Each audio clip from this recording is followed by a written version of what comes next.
नमो वरिहंताणं नमो सिद्धाणं नमो वैरियाणं नमो उत्साहणं नमो लोके सवस्साहुणं नमो वरिहंताणं नमो सिद्धाणं नमो वैरियाणं नमो उत्साहणं नमो लोके सवस्साहुणं नमो वरिहंताणं नमो सिद्धाणं नमो वैरियाणं नमो उत्साहणं नमो लोके सवस्साहुणं मङ्गलं भगवान् वीरो मङ्गलं गौतमो गणी मङ्गलं कुन्दकुन्दार्यो जैन धर्मोऽस्तु मङ्गलम्। क्या जय जिनेन्द्र सभी को। तो आज का हम सेशन शुरू कर रहे हैं। तो पिछले सेशन में हमने कौन से विषय पे चर्चा की थी, किसी को याद हो तो बता सकता है।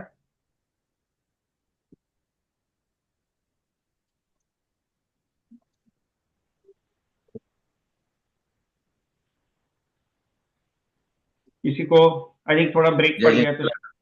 हाँ जय जिनेन्द्र यार, हम लोग ने शुभ शुभ उपयोग के लक्षण, शुद्ध उपयोग, उनकी बातें की थी, बंद के कारणों की बात की थी। और फिर ज्ञान दर्शन, अशुभ क्या होता है, अशुद्ध क्या होता है, शुद्ध क्या होता है, उस बात की चर्चा ज्यादा याद है मुझे।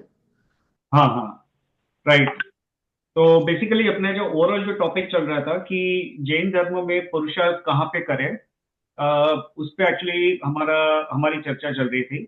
तो और एक्चुअली, राइट, हाँ, पुरुषार्थ कहाँ पे करें उसकी चर्चा चल रही थी। तो उससे पहले हमने एक्चुअली ये देखा था कि हमने जो वो टोडरमल जी का मोक्षमत प्रकाशक ग्रंथ है, उस पे ये पढ़ा था कि जो अपना जो तत्व ज्ञान के साथ जो भी हम क्रिया करें, और या तो अपना तत्व निर्णय के साथ जो भी क्रिया करें तो उससे हमें लाभ होता है। परंतु यदि हम अ, तत्व ज्ञान तत्व निर्णय के बगैर अगर या तत्व विचार के बगैर यदि हम ऐसी कोई क्रिया करें तो हमें उतना उससे मोक्ष मार्ग में हमें कोई उसका लाभ नहीं होता है। राइट, वो क्रिया का फल हमको ये होता है कि उससे हमें पुण्य का बंध होता है, परंतु मोक्ष मार्ग में हमें उससे उसका कोई लाभ नहीं होता है। तो बेसिकली ओवरऑल टॉपिक अपना ये चल रहा था। और पिछले सेशन में हमने जो तीन उपयोग के बारे में अ, तो तीन उपयोग के बारे में हमने चर्चा की थी, और उसमें ये हमने सुना था कि तीन प्रकार के उपयोग होते हैं। एक तो है अशुभ उपयोग, एक है शुभ उपयोग, और तीसरा है शुद्ध उपयोग। राइट। और इन तीनों में से सबसे ज्यादा अच्छा कौन सा है, या कौन सा सबसे ज्यादा लाइक हे होना अपना, सॉरी, उपादेय होना चाहिए अपने लिए? शुद्ध शुद्ध उपयोग। शुद्ध शुद्ध उपयोग। उपयोग हाँ, और शुद्ध उपयोग का क्या अर्थ होता है? जो आत्मा संबंधित हो वो। हाँ, शुद्ध उपयोग है वो आत्मा संबंधी है, सही बात है। सो बेसिकली शुद्ध उपयोग ये है कि शुद्ध उपयोग इज बेसिकली लाइक हम जो पर द्रव्य से अपनी दृष्टि हटे, अपने आत्मा अपने स्वरूप पे हो और आए अपनी दृष्टि इनिशियली, और फिर अल्टीमेटली हम अपने स्वरूप में लीन हो इवेंचुअली। तो दैट इज बेसिकली शुद्ध उपयोग। राइट। सो ये हमने बात की थी। तो ये तीन प्रकार के उपयोग के बारे में बात की थी।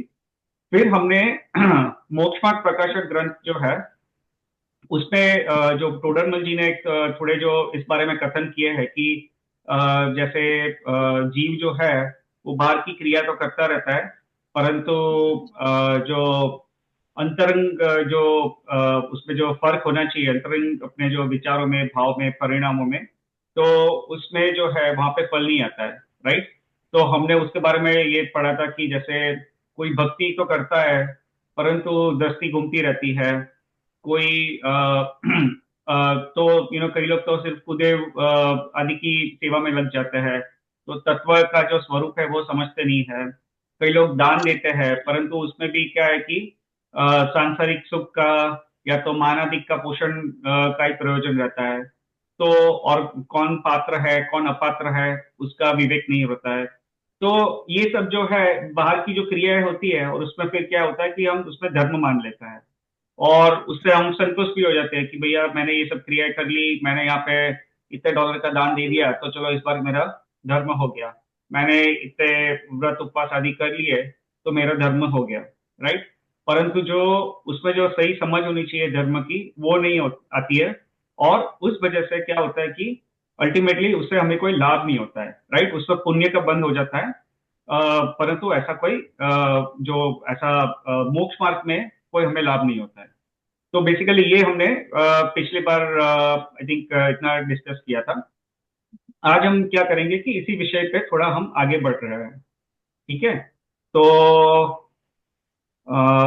Let me just see this. हाँ, और पिछली बार हमने थोड़ी निर्जरा के बारे में बात की थी। क्योंकि निर्जरा के बारे में क्यों बात की थी, एक्चुअली निर्जरा का टॉपिक अभी अपना नहीं चल रहा है, परंतु हम जो वो मोक्ष मार्ग प्रकाशक में जो पढ़ रहे थे तो उसमें थोड़ा निर्जरा का उल्लेख आया था। अकाम निर्जरा, बेसिकली इसका एक उल्लेख आया था, अकाम निर्जरा क्या होती है। तो और वो क्यों आया था उल्लेख, वो मैं अभी will continue from that point, I explain कि वो क्या बेसिकली क्या आर्गुमेंट यहाँ पे दे रहे हैं। और तो उसका उसके बारे में हम थोड़ा समझेंगे। बट किसी को याद है निर्जरा क्या होती है? निर्जरा क्या होती है? निर्जरा के हमने जो प्रकार पढ़े थे या समझे थे, तो बेसिकली उसका जस्ट एक क्विक रिवीजन मैं करना चाहता हूँ। किसी को याद है व्हाट इज निर्जरा का क्या मीनिंग होता है? What is the meaning of nirjara? कर्म का डिटैच होना फ्रॉम आवर सोल इज निर्जरा। हाँ, जो राइट, कर्म बंद हुए हैं उनका डिटैच यस। होना। कर्म कर्म का डिटैच होना या कर्म कर्म जो है वो हमारे जो आत्मा से पृथक हो जाए, अलग हो जाए, भिन्न हो जाए, उसे हम निर्जरा कहते हैं, राइट। क्योंकि हम संसार में परिभ्रमण क्यों कर रहे हैं? क्योंकि कर्म जो है वो हमारे साथ अभी जुड़े हुए हैं। और जब हम कर्म का क्षय कर लेंगे, यानी कर्म जब हमारे से पूरी तरह ये पृथक हो जाएंगे, तो फिर बेसिकली हम अल्टीमेटली मोक्ष की प्राप्ति कर पाएंगे, राइट। क्योंकि जो सिद्ध भगवान होते हैं वहां पे उनको उन्हें उनके कोई कर्म नहीं होता है, राइट। ना उनको कभी कोई कर्म होते हैं और ना नए वो कर्म बांधते हैं। परंतु हम जो यहाँ पे संसारी जीवन है, हमारे साथ अभी कर्म जुड़े हुए हैं और हमारे नए कर्म का भी बंद हो रहा है, राइट। तो nirjara is basically detaching the karmas from our soul, that is basically nirjara, right. फिर निर्जरा के हमने प्रकार पढ़े थे। मुख्य से दो प्रकार थे और फिर उसमें भी हमने उसके भेद किए थे। किसी को याद है?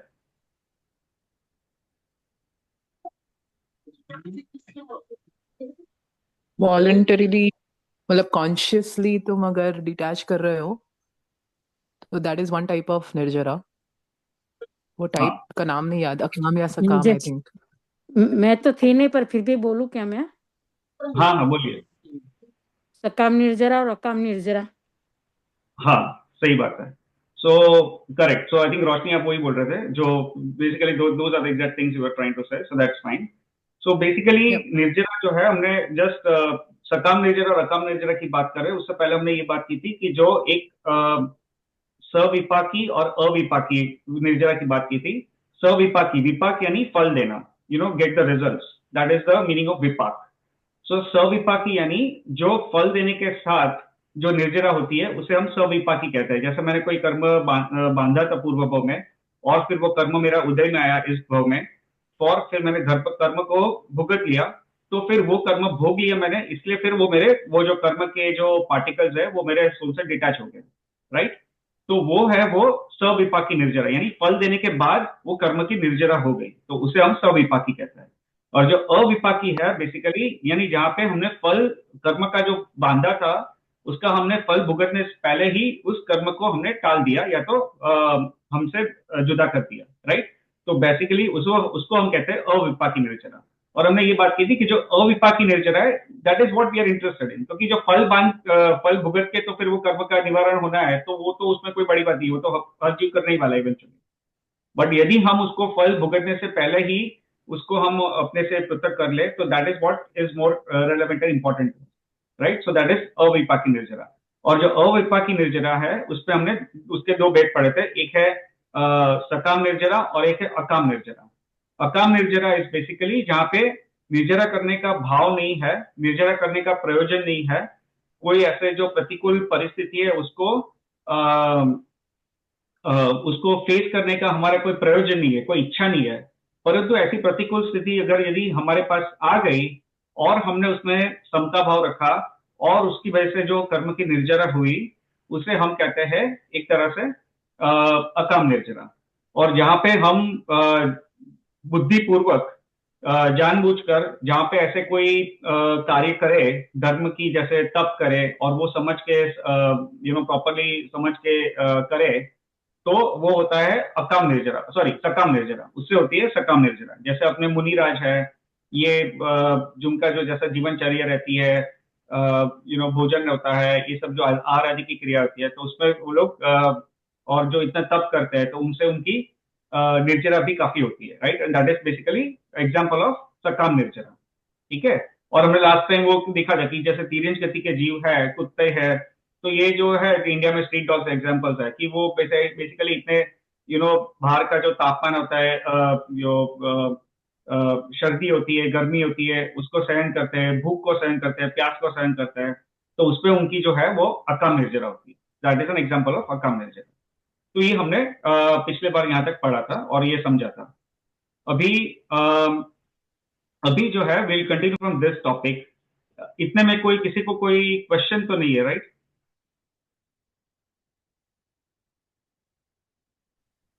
अच्छा, मुझे एक चीज पता नहीं, पूछना था एक्चुअली। एक संभव है, आई थिंक आपके कोई फैमिली में से है या मुझे नहीं पता, कोई नम्रता शाह करके कोई ज्वाइन करता है कई हाँ बार। हाँ हाँ, मम्मी हाँ, मेरी।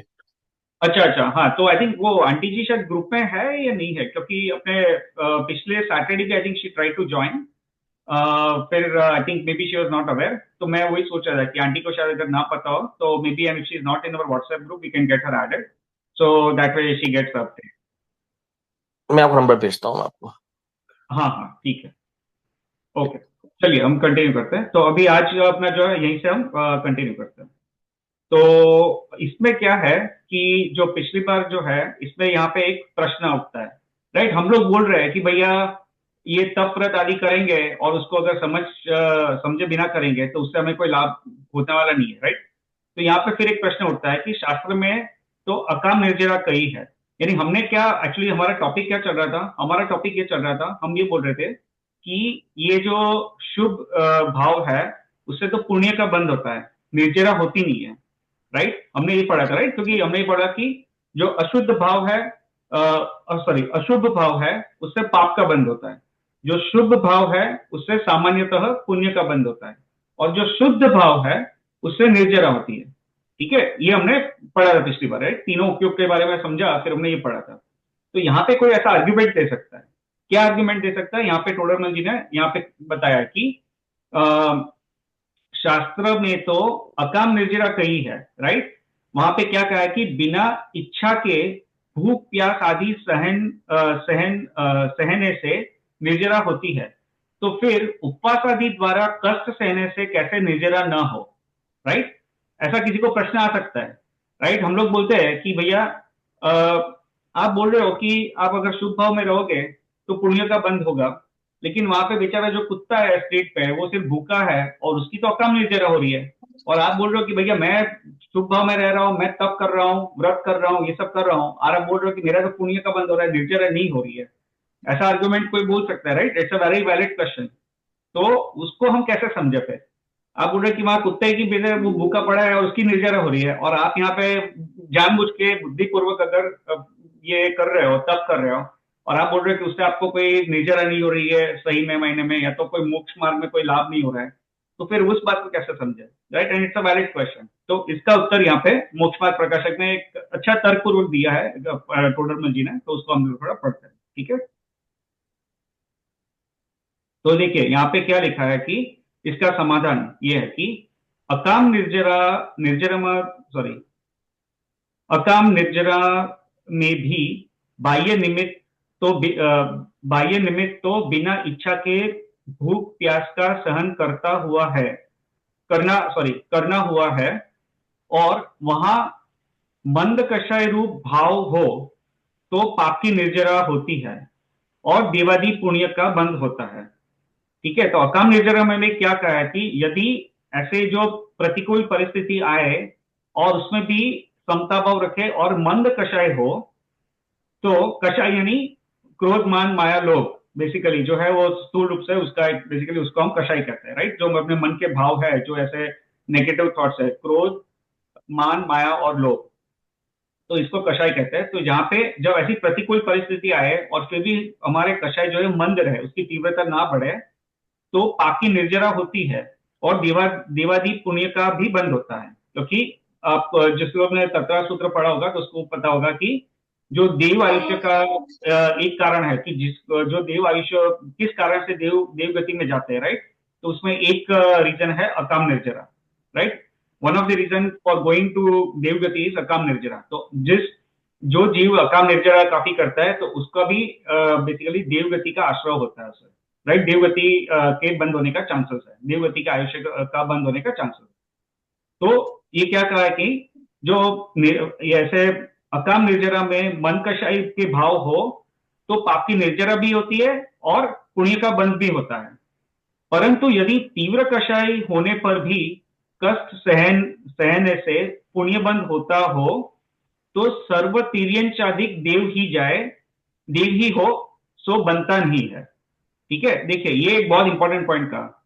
यहाँ पे क्या कहा टोडामल जी ने कि यहाँ पे क्या है कि हम जो बाहर की जो क्रिया कर रहे हैं, बाहर की जो हम क्रिया कर रहे हैं जो अकाम निर्जरा हो या सकाम निर्जरा हो, परंतु वो बाहर की क्रिया है उसमें यदि हमारे कषाय मंद नहीं हुए हैं, कषाय की तीव्रता तो ज्यादा ही है और कषाय की तीव्रता ज्यादा है, परंतु हम ऐसी बाहर की क्रिया करें और यदि उससे भी अगर हमारे पुण्य का ही बंद हो या अकाम निर्जरा हो तो ऐसा होना चाहिए कि हर तिर्यंच के हर जीव, तिर्यंच का जितने भी तिर्यंच गति के जितने भी जीव है वो सब देव में ही जाने चाहिए, राइट। क्योंकि अकाम निर्जरा देव का आयुष्य का एक रीजन है।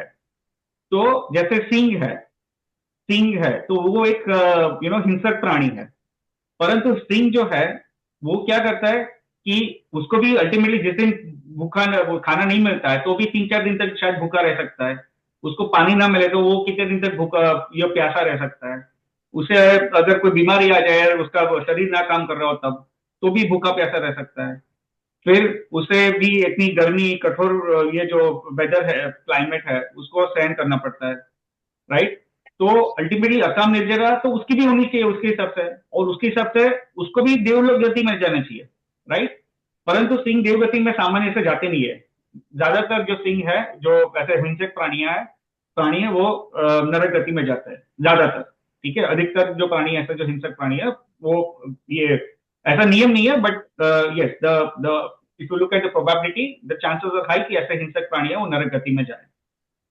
तो पॉइंट ये है कि यहाँ पे क्या कि सिर्फ भार की निर्जरा हो परंतु कषाय की तीव्रता अगर मंद ना हो तो अल्टीमेटली भार की क्रिया से भी उसे लाभ नहीं होता है।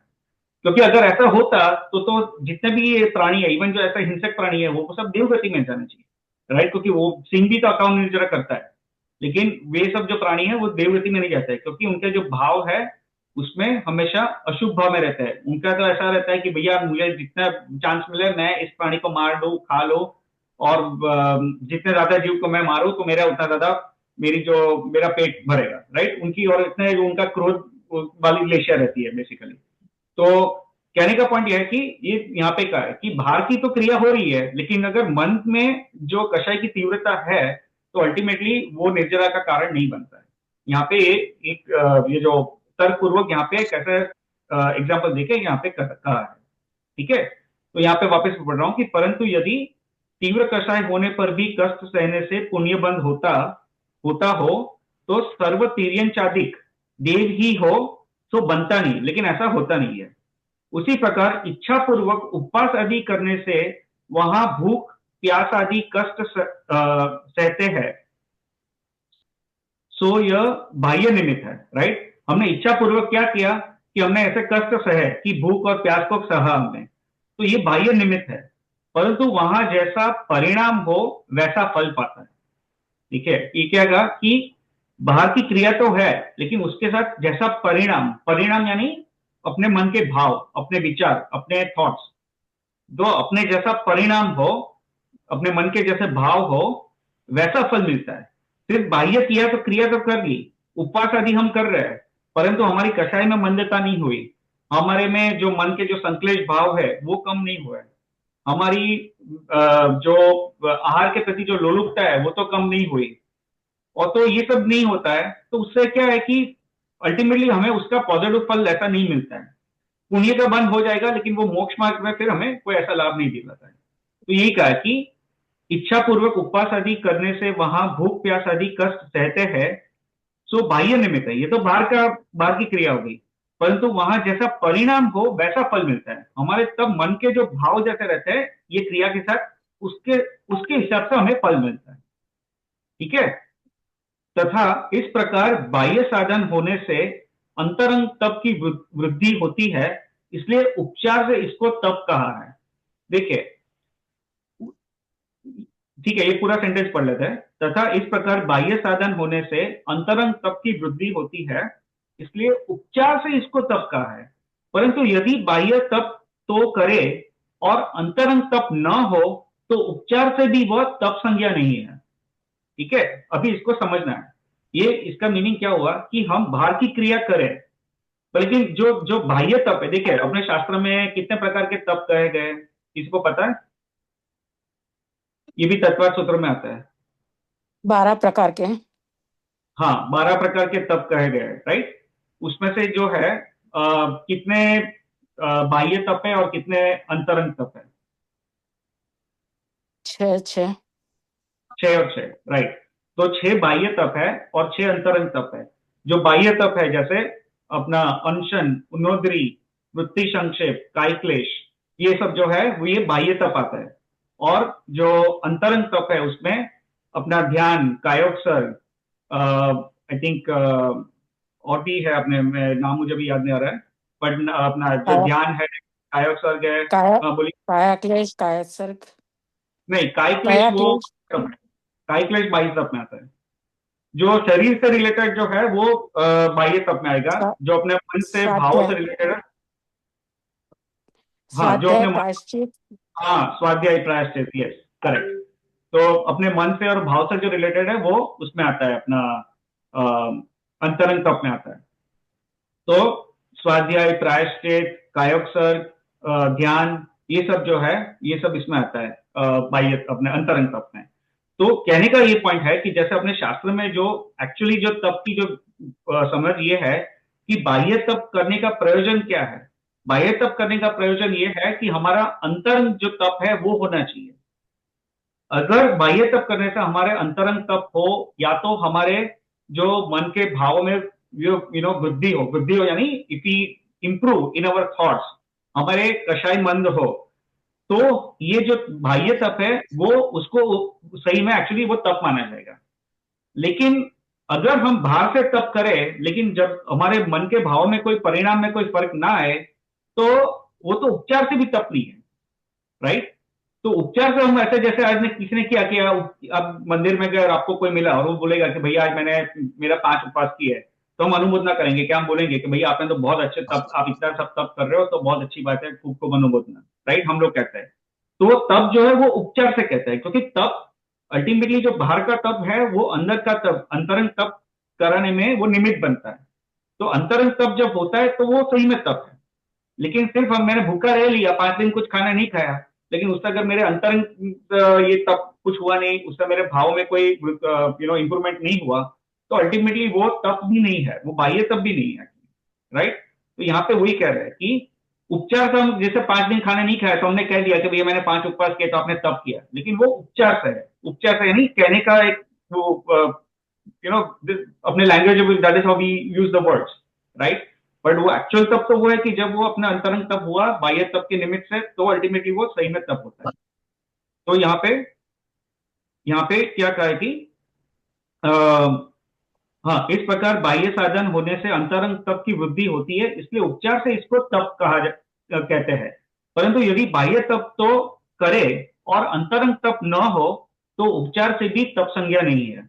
और फिर ये अपने शास्त्र में एक आता है कि कषाय विषयाहारो त्यागो यत्र विधीयते उपवासः य विघ्ने विज्ञेयः शेषम लंघन लंघन लंघन का विदुह, राइट। तो उसका मीनिंग ये होता है कि जहां कषाय विषय और आहार का त्याग किया जाता है उसे उपवास जानना, शेष को श्री गुरु लंघन कहते हैं। यानी यहाँ पे कहते हैं कि कषाय विषय और आहार का त्याग, देखिए सिर्फ ये नहीं कहा कि सिर्फ आहार का त्याग करो, कहा कि जहां कषाय और विषय, कषाय विषय और आहार, विषय यानी अपने जो सांसारिक जो सुख जो जिसको हम मानते हैं वो विषय, बेसिकली 5 इंद्रिय के विषय, तो कषाय विषय और आहार का यहाँ पे त्याग होता है, उससे उपवास जानना। परंतु हम लोग क्या कहते हैं कि कषाय और विषय को तो साइड में रख दिया और सिर्फ उपवास कर लिया, यानी आहार का त्याग कर दिया, और हम सोचते हैं कि मैंने उपवास कर लिया और मेरा धर्म हो गया, राइट। तो कहने का यहाँ पे ये तात्पर्य है कि कषाय और विषय, कषाय विषय और आहार का त्याग जब हुआ तब उसको सही में उपवास जानना, और अगर ये नहीं हुआ तो सिर्फ अगर हम भूखे रहे तो उसको सिर्फ लंघन मानते हैं। लंघन यानी बेसिकली इट्स लाइक हम जो एक्चुअल वास्तव में वो तप नहीं है, सिर्फ भूखे रह लिया थोड़ी देर, तो वो उसको लंघन कहते हैं। तो वो सिर्फ वो लंघन हुआ, उसमें कोई तप नहीं हुआ, राइट। तो यहाँ पे तप और लंघन ये दोनों में भेद किया हुआ है, राइट, कि तप किसे सही मायने में तप क्या है, और जो जिसे हम तप मानते हैं हमको ये सोचना है कि वो सही में तप है या वो लंघन है, राइट। तो ये हमें सोचना है। तो ये एक्चुअली टोडरमल जी ने यहाँ पे ये कहा है, ठीक है। फिर यहाँ पे ये क्वेश्चन वापस इसी टॉपिक से रिलेटेड है कि यहाँ कहेगा यदि ऐसा है तो हम उपवास यदि नहीं करें, तो ये पूछ सकते हैं, राइट, कि ठीक है भाई आपने बता दिया कि भैया ये बाहर के जो तप है उसपे अगर सही मायने में अगर उसको सही उसका स्वरूप समझ के ना करें तो फिर इससे कोई फायदा नहीं होगा, राइट। तो फिर कोई पूछेगा कि भैया तो फिर हम उपवास आदि ना करें, राइट, ऐसा क्वेश्चन पूछ सकते हैं, right. Again it's a valid question. तो यहाँ पे देखिए क्या उत्तर क्या दिया, कि उत्तर ये क्या है कि उपदेश तो ऊंचा चढ़ने का दिया जाता है, तू उल्टा नीचे गिरेगा तो हम क्या करें, राइट। अब यहाँ पे कहने का प्रयोजन क्या है, तब का जो सच्चा स्वरूप है वो समझाने का प्रयोजन है। यहाँ पे ये प्रयोजन नहीं कि भैया बोल नहीं रहे कि भैया तू तप करना बंद कर दे, ये बोल रहे कि भैया तू तप कर परंतु उसका सही स्वरूप समझ के कर, राइट। सिर्फ बाहर की क्रिया को सिर्फ तप मत मान, उसके साथ जो तो तत्व जो है वो समझ, अपने भाव को सुधार, अपने जो कषाय है उसको मन कर, अपनी जो रागादि जो विकार भाव है उसको निकाल, और उसके साथ ये बाहर की क्रिया कर, तो ये इससे तुम्हें लाभ होगा, राइट। अभी कहने का तात्पर्य तो ये है, परंतु ऐसा कोई कहे कि भैया आपने तो ये कह दिया कि भैया ये बाहर की क्रिया से कोई लाभ नहीं है तो अभी मैं तप करना ही बंद कर दूं, ऐसा कोई पूछ सकता है। तो यहाँ पे ये बता रहे हैं कि भैया उपदेश तो ऊंचा चढ़ने का कह रहे हैं, हम ये नहीं बोल रहे कि तप आदि छोड़ दे, हम बोल रहे कि तू समझ के साथ तप कर, ये टोडरमल जी के शब्द बता रहा हूँ। परंतु कोई अगर ऐसा बोले कि भैया मैं तप आदि छोड़ दे तो भाई क्या करे, तो अभी ये कहते हैं कि भैया अभी तू अगर उसका उल्टा मीनिंग ग्रहण कर रहा है तो इसमें मैं क्या कर सकता हूँ, कोई ज्ञानी क्या कर सकता है, राइट। तो ये टोडरमल जी यहाँ पे कह रहे हैं। हाँ अमी अपना पूर्व भाई और वंश। हाँ कल्पेश भाई, टफ क्वेश्चन बहुत अच्छा है, क्योंकि जब अगर अपन उपवास करते हैं पर्यूषण के टाइम पे तो हमारी भावना ऐसी होती है कि भाई हम उपवास कर रहे हैं तो धर्म हो गया, लेकिन उसका डीप मीनिंग नहीं समझ पाते और फिर भूख भी लगती है तो तब करना आई थिंक रूटीन में हो तो ही चले, नहीं तो डिफिकल्ट हो जाए। What do you think about that? हाँ, सो एक्चुअली सही बात है जो तब या so I talk about that also little bit, but तब का ऐसा है ना कि देखिए जो पर्यूषण में हमको सोचते हैं ना कि भैया 8 दिन आए या 10 दिन आए 10 लक्षण के, तो इसमें हम जो भी ये धर्म की क्रिया करें, ऐसा अगर हम मानते हैं, राइट, और हम सोचेंगे कि ये बाकी 365 डेज में से ये 8 या 10 दिन निकाल दो और बाकी के जो बाकी दिन है बस लाइफ एंजॉय करो, अगर ऐसा सोचेंगे तो वो क्या हमारे जो धर्म के संस्कार है वो नहीं पड़ेंगे, राइट। तो आप जो पपूरा बोल रहे हो वो एकदम सही बात है कि धर्म करने के लिए वो ऐसा नहीं कि वो 8 दिन आए 10 दिन आए या कोई अपने जैन के पर्व है तभी धर्म करना है, या धर्म करना है यानी ऐसे जो धर्म क्रिया है वो उसमें इन्वॉल्व होना है, ऐसा नहीं है। That should be our routine habit भले हम ऑन अ डेली बेसिस जो भी, या on a weekly basis, if not on a daily basis, अगर अपना स्केड्यूल ऐसा कुछ है तो at least on a weekly basis, जैसे हम तत्व चर्चा में जुड़ रहे हैं, तत्व को समझने का प्रयास कर रहे हैं, कोई स्वाध्याय कर रहा है, और या तो कोई जैसे ये समझ समझ कर ये तब भी कर रहा है, तो ये अगर हम रूटीन बेसिस पे करें तो इससे हमें लाभ ज्यादा होता है। तो आई थिंक अपूर्व भाई आपका पॉइंट यही है, सो that is correct. So it should not be like हम सोचे कि भैया ऐसे धर्म के जो कोई पर्व आएंगे तभी करेंगे, बाकी के टाइम सब बस छोड़ के ऐश करो, ऐसा वो जो एटीट्यूड रहेगा तो उससे हमें लाभ नहीं हो पाएगा, क्योंकि वो धर्म के अनुसार आएंगे ही नहीं, ऐसा हो जाएगा। ठीक है, चलिए फिर इसमें हम लोग आगे बढ़ते हैं। तो अपना यही पढ़ रहे थे, तो let us go through this quickly. तो यहाँ पे क्या कहा है कि उपदेश तो ऊंचा चढ़ने का दिया जाता है, तू उल्टा नीचे गिरेगा तो हम क्या करेंगे। यदि तू मानादिक से उपवास आदि करता है तो कर या मत कर, कुछ सिद्ध नहीं होता। यानी हम लोग अगर ऐसे उपवास कर देखा देखी से उपवास करें कि भैया इसने 3 उपवास किए ना, तो मैं आज 5 उपवास करके बताऊंगा, तो फिर पता चलेगा कि भैया मैंने ज्यादा उपवास किए। कोई कोई बोलेगा कि मैंने 12 उपवास किए, तो मैं सोचूंगा ठीक है, ये मेरे जितने मित्र 12 उपवास कर रहे हैं, चलो मैं एक उपवास ज्यादा कर लेता हूँ, मैं 13 उपवास करूंगा, तो फिर मेरा नंबर लाइन में सबसे ज्यादा पहला नंबर मेरा आ जाएगा, राइट। तो ये क्या हुआ कि मानादिक के पोषण के लिए उपवास अगर करता है, उपवास आदि करता है, तो तू ये करे या मन ना करे, कुछ सिद्ध नहीं होता, कुछ सिद्ध नहीं होता, नहीं इससे कोई लाभ नहीं होने वाला है। उपवास कर लिया, भूखा रह लिया, थोड़ा पुण्य का बंद हो गया, वो हो गया, ठीक है, बट इससे कोई सिद्ध नहीं होता, सिद्ध नहीं होता, नहीं, you not going to get benefited in any, इससे कोई लाभ नहीं होने वाला है। और यदि धर्म बुद्धि से आहार आदि का अनुराग छोड़ता है तो जितना राग छूटा उतना ही छूटा, परंतु इसको तब जानकर इसे निर्जरा मानकर संतुष्ट मत हो।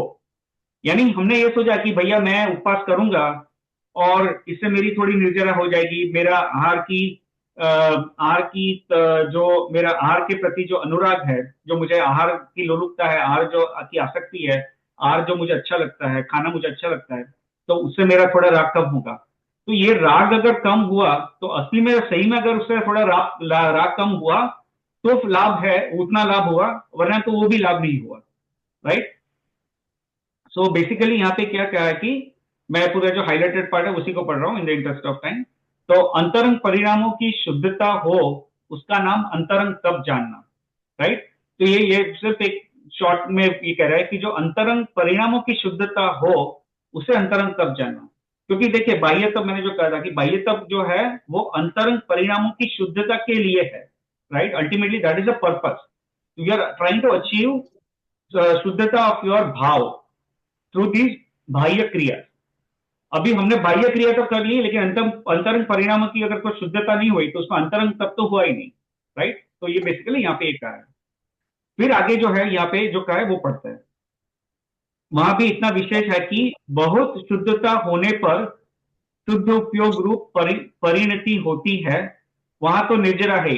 तो जिसकी भाव की शुद्धता इतनी हो गई तो अल्टीमेटली क्या होगा कि वो जीव शुभ उपयोग से शुद्ध उपयोग में जाएगा, और शुद्ध उपयोग में जा तो वहां तो निर्जरा है ही है, निर्जरा है ही, बंद नहीं होता। क्योंकि हमने लास्ट में ये बात की थी कि जो शुद्ध उपयोग में रहेंगे तो वो निर्जरा का कारण है, और शुभ उपयोग है वो बंद का कारण है। तो जैसे ही हम शुभ उपयोग की वजह से शुद्ध उपयोग में चले जाए, क्योंकि हमारी जो भाव की शुद्धता इतनी होगी तो अल्टीमेटली वो शुभ उपयोग से हम शुद्ध उपयोग में जाएंगे, और शुद्ध उपयोग में जाएंगे तो उतनी तो निर्जरा होनी है, ठीक है, और बंद नहीं होता। और अल्प शुद्धता होने पर शुभ उपयोग का भी अंत रहता है, ठीक है। अल्प शुद्धता पूरा पढ़ लेता हूं। अल्प शुद्धता होने पर शुभ उपयोग का भी अंश रहता है। इसलिए जितनी शुद्धता हुई उससे तो निर्जरा है, और जितना शुभ भाव है उसे बंद है। ऐसा मिश्र भाव युगपद होता है, वहां बंद और निर्जरा दोनों होती है, राइट। तो कोई जीव सही में क्या करता है कि जो ऐसे तप करता है और वो समझ पूर्वक इसको समझ कर करता है, बेसिकली ये पूरा जो तप का स्वरूप है, और वो समझ कर करते हैं कि भैया मेरे तप करने का उद्देश्य, बाह्य तप करने का उद्देश्य अंतरंग तप है, और अंतरंग तप का उद्देश्य यह है कि मुझे अपने भावों के शुद्धता करनी है, मेरे कषाय को मंद करना है, मेरे आत्मा को समझना है, मेरे स्वरूप को समझना है। तो ये जब समझकर जब तब बाहर की क्रिया करता है और अल्टीमेटली उससे वो सही में तप करता है, तो उसमें क्या होता है कि थोड़ा शुभ भाव रहता है और थोड़ा शुद्ध भाव रहता है। तो जितना शुद्ध भाव हुआ उतनी निर्जरा हुई, और जितना शुभ भाव हुआ वहां पे पुण्य का बंध भी हुआ। तो इस तरह से पुण्य का बंध भी होता है और निर्जरा भी होती है, अगर हम सही मायने में तप करें तो, राइट। तो यहां पे है कि ऐसे मिश्र भाव युगपत होता है, वहां बंध और निर्जरा दोनों होते हैं, ठीक है, ये कहा है। तो यहाँ पे जो कंक्लूजन यहाँ पे इसलिए यहाँ पे है कि इसलिए बाह्य प्रवृत्ति के अनुसार निर्जरा नहीं है, अंतरंग कषाय शक्ति घटने से विशुद्धता होने पर निर्जरा होती है। सो इसके प्रकट स्वरूप का आगे निरूपण करेंगे। हाँ ठीक है, तो ये क्या कहा कि बाह्य प्रवृत्ति अनुसार निर्जरा नहीं होती, सिर्फ बाहर की क्रिया से निर्जरा नहीं होती, अंतरंग कषाय शक्ति घटने से विशुद्धता होती है। विशुद्धता होती है और वह निर्जरा का कारण है बेसिकली, ठीक है। अनशन आदि क्रिया को तप समझना, उपचार से जानना। तो ये कहा कि अनशन और जो है उसको हम कहते हैं, वो उपचार से हम कहते हैं, क्योंकि अल्टीमेटली उसका प्रयोजन अनशन आदि क्रिया यानी बाहर की जो तप है उसको हम उपचार से तप कहते हैं, बट उसका प्रयोजन तो यह है कि इसी से इसे व्यवहार तप कहा है, और व्यवहार और उपचार एक अर्थ है, यानी हम व्यवहार तप कहें या उपचार से तप कहें तो वो एक ही बात है बेसिकली। तथा ऐसे साधन से जो वितराग भाव स्वरूप विशुद्धता हो वह सच्चा तप निर्जरा का कारण है, ठीक है। तो वितराग भाव से भाव रूप जो विशुद्धता हो हमारी, वो सच्चा तप निर्जरा का कारण जानना, ठीक है। तो ये जो है वो टोडरमल जी ने मूक्ष्मार्ग प्रकाशक में इस बारे में थोड़ा ये इस टॉपिक पे है, तो ये थोड़ा हमने एक्स्ट्रा एक्सप्लेनेशन ले लिया, ठीक है। किसी को कोई क्वेश्चन है, any question at this point? किसी को कुछ समझ में नहीं आया, किसी को कुछ और कोई क्वेश्चन है इस टॉपिक पे तो पूछ सकता है। ये सब दिमाग में बैठ रहा है, like are you able to understand? I think Apurva भाई की कमेंट से I can definitely I was able to understand it, at least he is following. बाकी सबको कुछ फीडबैक मैं जस्ट लेना चाहता हूँ कि समझ में आ रहा है, does it make sense? Yes Kalpesh भाई, हाँ ठीक है, बहुत तो अच्छे से समझ में आ रहा है। Okay, very nice very nice. तो बेसिकली जब अभी नेक्स्ट टाइम जब हम तप करें, बाह्य तप करें, बाह्य की क्रिया करें जो भी, तो हम अल्टीमेटली हमारा मन में भी होना चाहिए कि इससे क्या हमें सही मायने में लाभ हो रहा है कि नहीं हो रहा है, राइट। हम प्रयोजन क्या है तप करने का, हमारे जो भाव में विशुद्धि हुई कि नहीं हुई, राइट। अब इसके एग्जांपल्स, हाँ अपूर्व भाई if you want to say anything. हाँ, एक क्वेश्चन है। तो हमारे जैन धर्म में तो लिखा है कि इनर सेल्फ की बात कही है, राइट, आत्मा की बात कही है। तो जब आत्मा की बात होती है तो तत्व और ये जो समझो तप किया, वो तप कैसे लागू होता है आत्मा को? तप कैसे लागू होता है आत्मा को? हाँ, तो अगर हमने उपवास कर लिया एक दिन, वो तप हो गया, राइट। तो वो तप आत्मा से कैसे रिलेटेड हो सकता है? हाँ सही बात है। देखिए अपने पहले हम संसारी जीव है, राइट। तो हमारे में क्या है, राग और द्वेष के जो परिणाम है वो निरंतर चलते रहते हैं, राइट। राग और द्वेष, राग यानी अच्छा लगना और द्वेष यानी कुछ बुरा लगना। तो राग और द्वेष के परिणाम चलते रहते हैं। ये राग और द्वेष के परिणामों की वजह से हमारे मन में कषाय उत्पन्न होता है। कषाय यानी क्रोध, मान, माया और लोभ, ये चार इस प्रकार के जो भाव है वो उत्पन्न होते हैं। किसी कुछ बात हुई तो हम क्रोध आ जाता है, किसी की बात से हमारे में मान आ जाता है, हमारे में कई चीज का लोभ है, राइट। तो ये सब कषाय उत्पन्न होते रहते हैं। तो राग और द्वेष हमारे में निरंतर चलते रहता है, उसकी वजह से ये चार कषाय है वो उत्पन्न होते रहते हैं। अभी यहाँ पे जो टोडरमल जी ने क्या कहा कि जैसे अभी आपका क्वेश्चन है कि जो तप है तो उससे हमारे आत्मा में क्या लाभ होता है। तो इससे क्या है कि देखिए जो राग और द्वेष है वो हमारा जीव का स्वरूप नहीं है, ये आत्मा के ओरिजिनल भाव नहीं है, राइट। ये समय सार में इसका बहुत अच्छी तरह एक्सप्लेनेशन है, बट मैं बहुत स्थूल रूप से भी बता रहा हूं कि राग और द्वेष जो है वो क्या है, वो पुद्गल का है। उसको राग और द्वेष को पुद्गल का है, होते किसमें है, जीव में, परंतु होते क्यों है, पुद्गल के निमित्त से होते हैं। क्योंकि ये राग और द्वेष, ये जो कषाय जो उत्पन्न होता है, वो हमारे में ऐसे जो हमारे कर्म के उदय जब होता है, कर्म जो हमारे जो कर्म हमारे साथ जुड़े हुए हैं, उस कर्म का जब उदय होता है, मैनिफेस्टेशन होता है उस कर्म का, उस कर्म के इन्फ्लुएंस के वजह से हमारे में राग और द्वेष होते हैं। तो राग और द्वेष करना आत्मा का स्वभाव नहीं है, जीव का स्वभाव नहीं है। यदि वो जीव का स्वभाव होता तो जो सिद्ध भगवान है, जो मोक्ष दशा को प्राप्त कर चुके हैं, उनमें भी राग और द्वेष होते हैं, लेकिन सिद्ध भगवान में राग और द्वेष नहीं होता है, सिद्ध भगवान में कषाय नहीं होता है। तो इससे हमें यह पता चलता है कि जो राग और द्वेष है वो हमारा स्वरूप नहीं है, राइट। अब चलो बात करते हैं तप की। तो यहाँ पे टोडरमल जी ने एग्जैक्टली यही कहा है कि हम तप करने का जो ये बाह्य क्रिया का जो प्रयोजन क्या है, बाह्य क्रिया का जो प्रयोजन है, जैसे अनशन करे, उन्नोदरी करे, ये सब करे, तो जो ये बाह्य क्रिया का प्रयोजन है कि अभ्यंतर तप, वहां पे हम आगे बढ़े। अभ्यंतर तप is related to our mind, हमारे मन जहां पे जुड़ता है वहां पे अभ्यंतर तप है, और जो शरीर जहां पे जुड़ता है वो बाह्य तप है।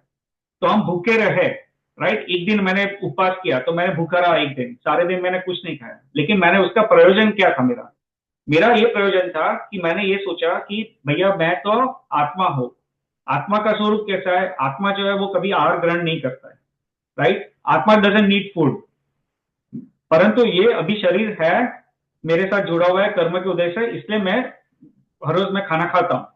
तो अभी मैं अपने स्वरूप को प्रकट करने के लिए मैं अभ्यास तप करूं, राइट। तो मेरा प्रयोजन है कि मैं भूखा रहूं, और फिर जब मुझे भूख लगे तो मेरा उपयोग उस पर ना जाए, परंतु मैं ये सोचूं कि भैया भूख जो लगना ये शरीर की क्रिया है, खाना खा रहा हूं वो भी शरीर की क्रिया है, और मैं ये शरीर नहीं हूं, मैं ये शरीर से भिन्न हूं, राइट। तो जब मुझे ये बात समझ में आई तो मुझे वो भूख का दुख नहीं होगा। अगर मुझे ये बात नहीं समझ में आई तो मैं वेट करूंगा कि यार इतनी भूख लगी है कड़ाकी की, लेकिन यार अभी पोल्यूशन चल रहा है तो मैं आज खा नहीं पाऊंगा, वेट कर रहा हूँ कि भैया कल जितना जल्दी हो तो मैं कल मेरा जो फेवरेट भोजन है वो मैं खाऊंगा। मेरी पत्नी को कहूंगा कि मेरे लिए ये एक अच्छे पुलाव बना दे और छोले पूरी बना दे, जो जो मुझे अच्छा लगता है मैं बताऊंगा, और फिर ये इसी के बारे में सोचूंगा। तो वो तो फिर तब हुआ ही नहीं अल्टीमेटली, राइट। तो ये प्रयोजन ये जब बाहर की क्रिया, यहाँ पे ultimately to keep the answer short, बाहर की जो क्रिया करता है उससे उसका प्रयोजन ये कि हमारे अंतरंग के जो भाव है उसमें विशुद्धि आए। That is the purpose of doing this, बाहर की क्रिया जो शरीर की क्रिया, वो उसका प्रयोजन ये है। तो अल्टीमेटली जो आपका क्वेश्चन ये था कि ऐसा आत्मा के क्या लाभ होता है, तो ये कि जो बाहर की क्रिया है उस प्रयोजन से करना है कि जो बाह्य तप से हम अंतरंग तप करें, और जब हम अंतरंग तप करें, क्योंकि वो बाहर की क्रिया जो शरीर क्रिया है उसका अंतरंग तप में निमित्त बनती है, तो फिर हम उससे अल्टीमेटली हमारा अंतरंग तप जब होगा तो वो हमारे आत्मा को लाभ करता है। सो that is the short answer basically, ठीक है। Thank you. या इसको मैं थोड़ा ज्यादा एक्सप्लेन कर सकता हूँ, लेकिन अभी एक्चुअली अपना टाइम भी थोड़ा लिमिटेड है, सो मैं I am trying to move forward on this one, so will continue right now. दूसरा ये कहना था कि अपना, हाँ, तप के बारे में एक्चुअली मैं, हाँ, ये कह रहा था, तो मैंने अभी ये एग्जांपल दिया, राइट। कई बार हम लोग तप करते हैं तो कई लोग जैसे पर्यूषण आते हैं, 10 लक्षण आते हैं, तो 3 दिन का उपवास, 5 दिन का उपवास, 8 दिन का उपवास, या इससे भी अधिक करते हैं कई बार, राइट। तो ये जो करे, कोई भी ऐसी क्रिया करे, इससे हमें और ये भी आई थिंक मोक्षमार्ग प्रकाशक में कहा है बेसिकली, अभी वो टॉपिक को हम ज्यादा नहीं जा रहे, किसी दिन ज्यादा डिटेल में लेंगे उसको, बट उससे हमको ये देखना है कि हमने जो ये सब बाहर की क्रिया की तो इससे मुझे सही में कोई लाभ हुआ कि नहीं हुआ। क्योंकि जैसे मेरे, मान लो कि कोई व्यक्ति है जिसको आहार की बहुत लोलुपता है, ठीक है, उसको खाना बहुत अच्छा लगता है, दिन रात खाने के बारे में सोचता रहे कि यार मैं आज दोपहर को क्या खाऊंगा, दोपहर का खाना खा लिया, फिर थोड़ी देर में सोचता है कि अरे आज मैं शाम को आज क्या खाऊंगा, मेरी पत्नी क्या बनाने वाली है, मैं उसको फोन करके पूछता हूँ ऑफिस से कि भैया आज क्या बनाने वाली है, फिर बोले कि यार मैं तो आज तो खिचड़ी बनाने वाली थी, तो बोलते अरे यार ये क्या खिचड़ी बना दी यार, आज कुछ स्वादिष्ट बनाओ, बोले कि नहीं नहीं आज मैं नहीं बना सकती, बोले ठीक है आज मैं बाहर खा के रहूंगा, तो अल्टीमेटली क्या है कि आहार की लोलुपता है अगर कोई व्यक्ति को, ठीक है, और फिर उसको कोई बोले कि भैया अभी पॉल्यूशन आ रहा है तो आज इस बार 3 उपवास कर ले, वो बोलेगा यार मुझे उपवास करना मुझे अच्छा नहीं लगता, लेकिन ठीक है यार अब बोल रहे हो तो चलो मैं भी कर लेता हूँ, ठीक है। तो उसने उपवास कर लिए 3 उपवास, उसने दिखा दी किसी देख रहा है कि भाई मेरे सब मित्र कर रहे हैं तो चलो मैं भी कर लेता हूँ, तो 3 उपवास कर लिए, लेकिन उपवास के टाइम अल्टीमेटली वो सोचेगा कि भैया ये कब मेरे 3 उपवास खत्म हो और फिर वापस में कब मेरे जो आहार की जो इच्छा है वो मैं पूरी कर पाऊं। तो अल्टीमेटली उपवास कर लेगा और अल्टीमेटली जो आहार की जो लोलुपता है अगर वो कम नहीं हुई, अगर जो जो 3 दिन के उपवास किए उससे मन के परिणाम में कोई शुद्धि नहीं हुई, ये जो राग द्वेष है वो कोई कम नहीं हुए, जो कषाय है वो मंद नहीं हुए, तो उससे अल्टीमेटली कोई प्रयोजन सिद्ध नहीं होता है, उससे कोई फायदा नहीं होने वाला, राइट। वो उपवास किए 3 दिन भूखा रह लिया, उससे थोड़ा मामूली पुण्य बन जाएगा, अल्टीमेटली बाद में भुगत लोगे तो जहां पे थे वहीं पे आ जाओगे, उससे कोई मोक्ष मार्ग में कोई आगे वृद्धि नहीं हो पाएगी। सो बेसिकली ये कहना था। तो ये जो कोई भी हम बाहर की क्रिया करें तो उससे हमें खुद को देखना है कि इससे हमें कोई लाभ हो रहा है कि नहीं, अल्टीमेटली मेरे मन के जो भाव है उसमें कोई चेंजेस आ रहे हैं कि नहीं, राइट। मैंने अपने कषाय मन कर पा रहा हूं कि नहीं, मैं तब कर रहा हूं तो मेरा प्रयोजन क्या है, तब करने के बाद मैंने इससे मुझे कोई मेरे आहार की लोलुपता कम हुई कि नहीं, मैंने एक दिन नहीं खाया तो मुझे कोई दुख हुआ नहीं हुआ, राइट। तो मैं सोचूंगा कि ठीक है मैं हर रोज खाता हूँ, ये खाने की आसक्ति रखता हूँ भोजन की, अभी मैंने आज एक दिन नहीं खाया उपवास किया तो ठीक है मैं आई वॉज ओके, मुझे कोई तकलीफ नहीं हुई, I am still doing okay. तो उससे ये सिद्ध हुआ कि मैं ये आहार जो है वो अल्टीमेटली शरीर की क्रिया है, आत्मा को आहार की जरूरत नहीं है, आहार यानी ये भोजन वगैरह की जो ये सामग्री है उसकी आत्मा को कोई जरूरत नहीं है और मैं हूं आत्मा, राइट। तो ये इस तरह से विचार करना है, इस तरह से विचार करेंगे तो अल्टीमेटली लाभ होगा, सिर्फ बाहर की क्रिया करेंगे तो उससे अल्टीमेटली लाभ नहीं होता है, ठीक है। यहाँ पे एक कबीर दास जी का एक दोहा है, वो मैं जस्ट एक बहुत क्विकली कवर कर लेता हूँ। कबीर दास जी का दोहा है कि यहाँ पे बहुत परफेक्टली बैठता है, किसी को आइडिया हो तो कौन सा दोहा बैठेगा इसमें? किसी ने कबीर दास जी के कोई दोहे सुने? Not I mean I am not talking particularly about this discussion, but किसी ने कबीर दास जी के दोहे सुने, आई मीन सुने यानी पढ़े हैं कभी? यस। हाँ वंदना, कहाँ पे पढ़े? ऐसे I think I remember college days में कुछ ऐसे कभी कुछ ऐसे जो डिस्कशन हो रहा होता है कभी जो people who know a lot about दोहे एंड ऑल, बट मुझे इन पर्टिकुलर याद नहीं है। तो नहीं मैं इसलिए पूछ रहा था क्योंकि कबीर दास जी के दोहे है ना, जो इंडिया में सीबीएसई स्कूल अभी का पता नहीं, लेकिन जब हम लोग स्कूल में थे तो हम लोग सीबीएसई स्कूल में थे तो वहां पे अपना जो हिंदी की टेक्स्ट बुक है उसमें आई थिंक 9th क्लास की जो टेक्स्ट बुक, 8th या 9th क्लास की जो टेक्स्ट बुक थी उसमें उसका एक चैप्टर था पूरा, उसमें कबीर दास जी के काफी सारे दोहे थे, तो इसलिए मैं पूछ रहा था कि शायद किसी ने स्कूल में पढ़े हो। तो इसमें वही दुआ है क्या जो 2 पाटन के बीच में? मुझे पूरा दुआ याद नहीं है अब तो हाँ क्योंकि पढ़े तो काफी है। हाँ हाँ, और उसमें काफी सारे ऐसा तो लग सकता है, बट मैं एक पर्टिकुलर दोहा बता रहा हूँ। तो देखिए ये जो कबीरदास जी के दोहे है, मैं इसमें एक बहुत एकदम अप्रोप्रिएट है इसलिए मैं यहाँ पे कवर कर रहा हूँ। ये जिनवाणी में नहीं आता है basically, it's not part of Jinvani, but it is very relevant to this point, तो मैं यहाँ पे कवर कर रहा हूँ। और by the way Kabirdas ji है उनके, he was a very knowledgeable person, I don't think he was Jain but he was a very knowledgeable person, so उनको we treat with lot of respect, भले I think he was not Jain but he was a very knowledgeable person. तो यहाँ पे एक just अपनी screen share कर रहा हूँ, तो ये बता रहा हूँ यहाँ पे, तो एक दोहा यहाँ पे लगता है, ये कबीरदास जी का दोहा है, वो एकदम यहाँ पे परफेक्टली लगता है, इससे मैं जस्ट ये कवर कर रहा हूँ। तो ये दोहा है कि माला फेरत जुग भया, फिरा न मन का फेर, करत मन का डार दे, मन का फेर। ये अगर किसको याद आ रहा हो तो बेसिकली इसका मीनिंग यहाँ पे है, मीनिंग यहाँ पे नीचे लिखा है कि बहुत समय तक माला फेरने से भी मन का विकार दूर नहीं होता, इसलिए हाथ की माला को छोड़ो और मन के विकार को दूर करो, राइट। तो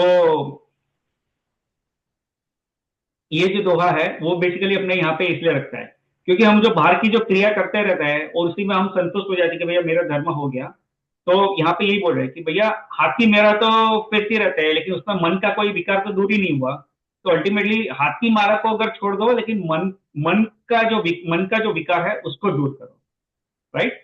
तो ये बेसिकली ये दोहा है, इसके कबीरदास के बहुत सारे दूसरे भी दोहे हैं, बट आई मीन एनीवे अपना ये टॉपिक से रिलेवेंट है, इसलिए we are just talking about this part right now. वापस मैं पढ़ रहा हूँ कि माला फेरत जुग भया, फिरा न मन का फेर, करत मन का डार दे, मन का फेर। मन का यानी वो जो माला का जो मोती होता है ना, उसको मन का कहता है। तो मन का फेर basically. Sorry it's not related to the topic Kalpesh भाई, बट आपने बोला तो याद आ गया, करत करत अभ्यास के जड़मती होत सुजान, वो वाला। हाँ राइट।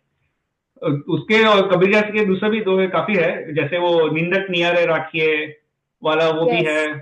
फिर एक तिनका, वो आंख में तिनका चला जाता है, उसका भी है। वो काफी सारे है, अच्छे। ठीक है, चलिए अभी इसी टॉपिक पे हम थोड़ा आगे बढ़ते हैं। अभी अपने पास टाइम एक्चुअली कम है और टॉपिक ज्यादा है कवर करने के लिए, but will try to cover as much as we can today. So देखिए, अभी जो यहाँ पे इसी टॉपिक पे आज इसी टॉपिक पे हम लोग will try to cover from multiple sources, so that way ये क्या अपनी बात अपनी दिमाग में बैठ जाए एकदम। तत्व ज्ञान से तत्व चिंतन और तत्व निर्णय भी अभी हो जाएगा।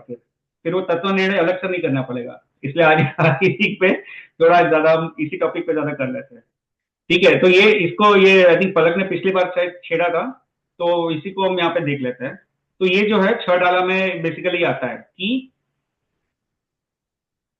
ज्ञानी और अज्ञानी के कर्मनाश के विषय में अंतर, राइट। तो इसके बारे में ये अगेन 6 डाला is in Hindi overall, but ये जो हिंदी, ये बेसिकली हिंदी है, लेकिन ये आज की हिंदी नहीं है, ये शायद 200 साल पहले की हिंदी है, if I am not mistaken, 150-200 साल पहले की है। इसमें थोड़ा आपको, और ये दोहे के फॉर्म है, सो बेसिकली ये it will not look like plain Hindi, but it is Hindi. तो यहाँ पे क्या लिखा है कि कोटि जन्म तप तपे, ज्ञान बिन कर्म जरे जे, ज्ञानी के छिन में त्रिगुप्ति ते सहज तरे ते। ठीक है, जो नीचे वाला है वो बाद में पढ़ेंगे, पहले सिर्फ ऊपर वाले जो 2 लाइन है इसी को पढ़ो। कोटि जन्म तप तपे, ज्ञान बिन कर्म जरे जे, ज्ञानी के छिन में त्रिगुप्ति ते सहज तरे ते। तो इसका अर्थ क्या हुआ कि कोटि जन्म तप तपे, कोटि यानी करोड़ों जन्म तक,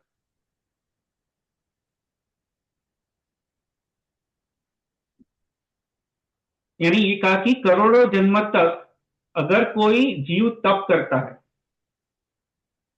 देखिए यहाँ पे उसका अर्थ है ही, तो इसी को हम थोड़ा लिख के पढ़ लेते हैं।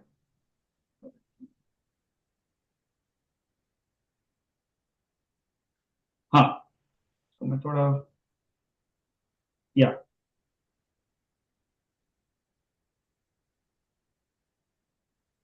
हाँ ठीक है, यहाँ पे क्या कहा कि ज्ञान बिना यानी सम्यक ज्ञान के बिना कोटि जन्म, करोड़ों जन्मों तक तप तपे यानी तप करने से जे कर्म जरे, यानी ये कहा है ना कि ज्ञान बिन यानी सम्यक ज्ञान बिना करोड़ों जन्मों तक जितना तप करते रहे और उससे कर्म जरे यानी उससे जितनी कर्म की निर्जरा हो, वो अज्ञानी के लिए कहा। तो जो फर्स्ट लाइन है वो अज्ञानी के लिए, कि अज्ञानी अगर करोड़ों जन्मों तक, करोड़ों वर्षों नहीं कहा, करोड़ों जन्मों तक तप करता रहे और उससे जितनी कर्म की निर्जरा हो, ज्ञानी के,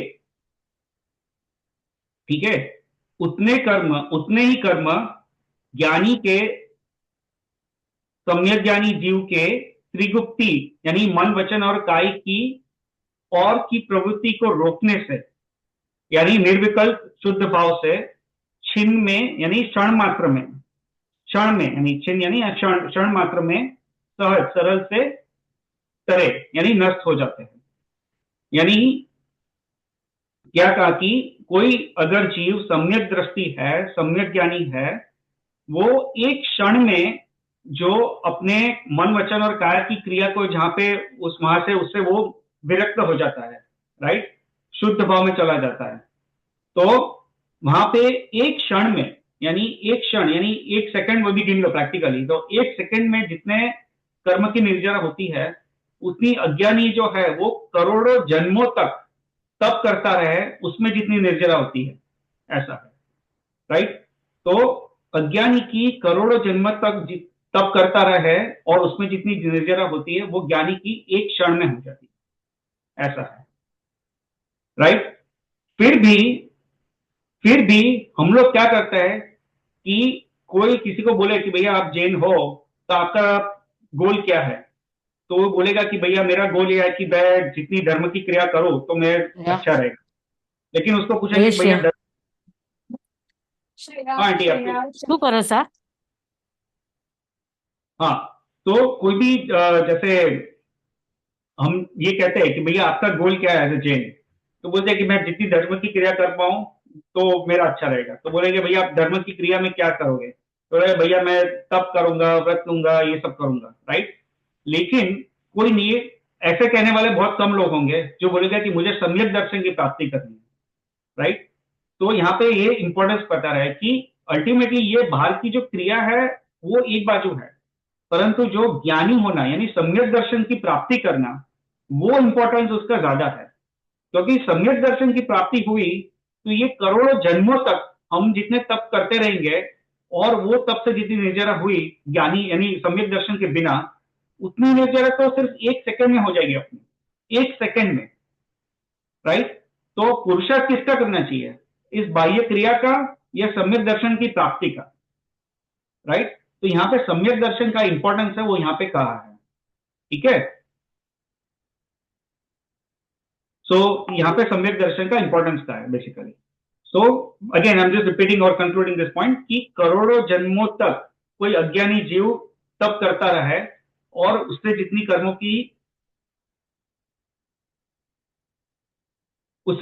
की निर्जरा हो उतनी निर्जरा ज्ञानी एक क्षण मात्रा में कर लेता है, और वो भी सहजता से, राइट। उसको कोई अलग से एफर्ट नहीं डालना पड़ता है, वो सहजता से इतनी निर्जरा हो जाती है ज्ञानी की, ठीक है। तो ये फर्स्ट पॉइंट है। अभी जो बाकी की दूसरी लाइन है वो पढ़ते हैं। ये हमने पहले भी डिस्कस किया था लेकिन अभी ये टॉपिक से रिलेवेंट है तो वापस इसको पढ़ रहे हैं, ठीक है। तो ये यहाँ पे क्या कहा है कि मुनिव्रत धार अनंत बार ग्रेव्य को उपजायो, पे निज आत्म ज्ञान बिना सुख लेश न पायो, राइट। तो यहां पे क्या था, ये टॉपिक हमने पहले भी पढ़ा था, आई मीन ये लाइन किसी को याद है इसका मीनिंग क्या है? मुनिव्रत धार अनंत बार ग्रेव्य को उपजायो। I can say if nobody else wants to try. I think let's see if anyone else wants to try. ये अपने लाइन हमने सामने लिखे, उसका बस मीनिंग बताना है और वो हिंदी में ही है वैसे। मेरे ख्याल से आप अनंत बार मुनि बनो, लेकिन निज आत्म ज्ञान बिना, मतलब खुद के आत्मा के ज्ञान के बिना आप सुख नहीं पाओगे। स्व का स्वरूप, मतलब वो खुद का आत्मा का करो। Right. So exactly correct. I think Palak, your understanding was the same, right? Did you want to add anything? No, same.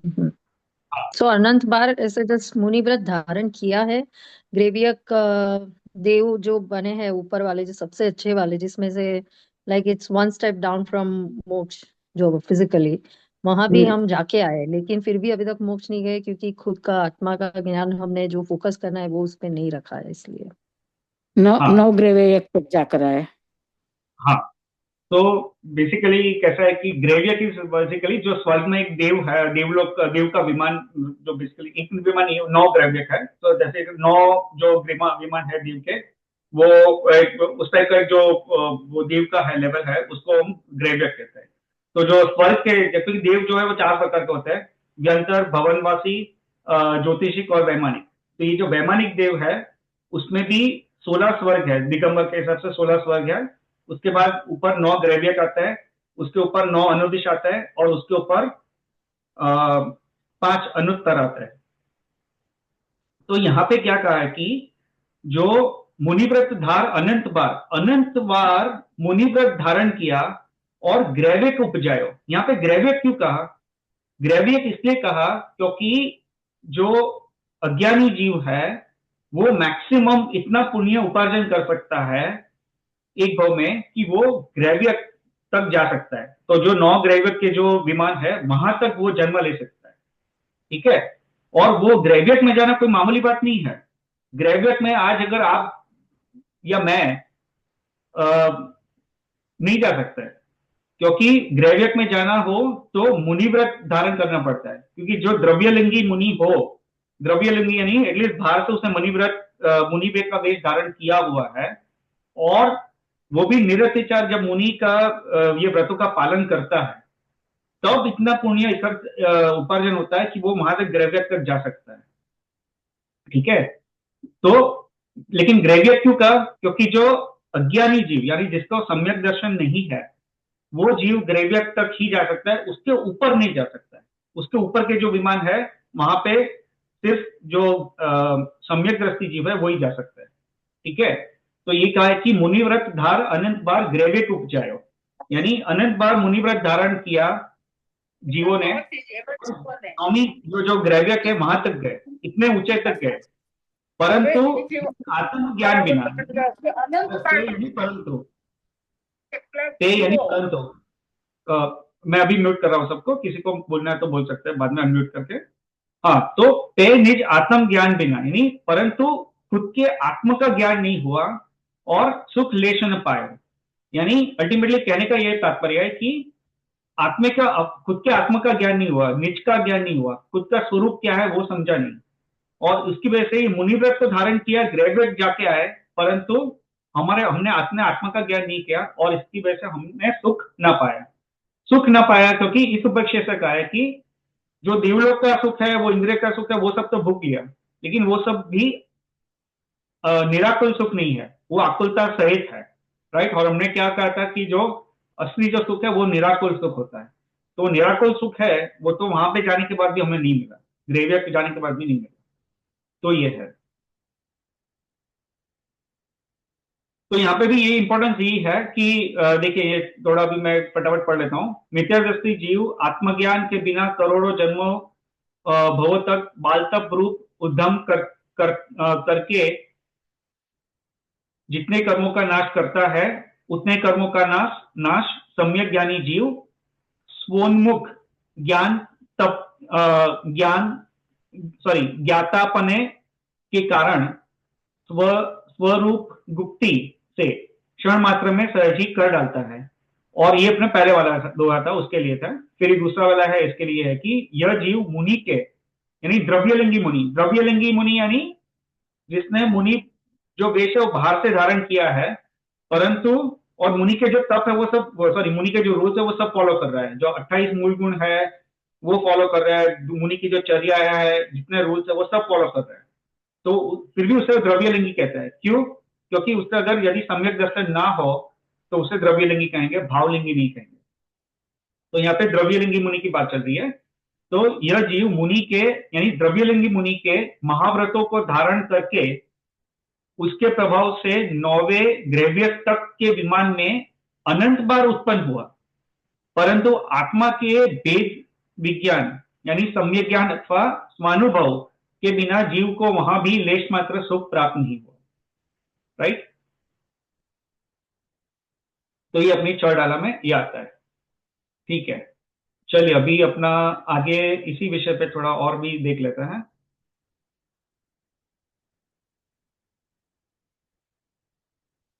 चलिए इसी पे वापस अभी एक है अपना चौडाला से ही ले रहा हूं, तो इसी को बता रहा हूं। यहाँ पे क्या लिखा है कि ज्ञान समान न आन जगत में सुख, ज्ञान समान आन जगत में सुख को कारण इही परमामृत जन्म जरा मृत्यु रोग निवारण। यानी इसका मीनिंग क्या हुआ कि इस संसार में सम्यक ज्ञान के समान सुखदायक अन्य कोई वस्तु नहीं है। वापस मैं पढ़ रहा हूं, इस संसार में सम्यक ज्ञान के समान सुखदायक अन्य कोई वस्तु नहीं है।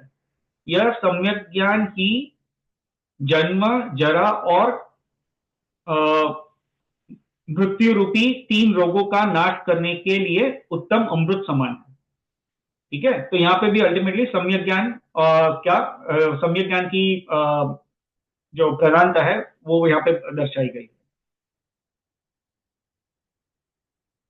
ठीक है, चलिए फिर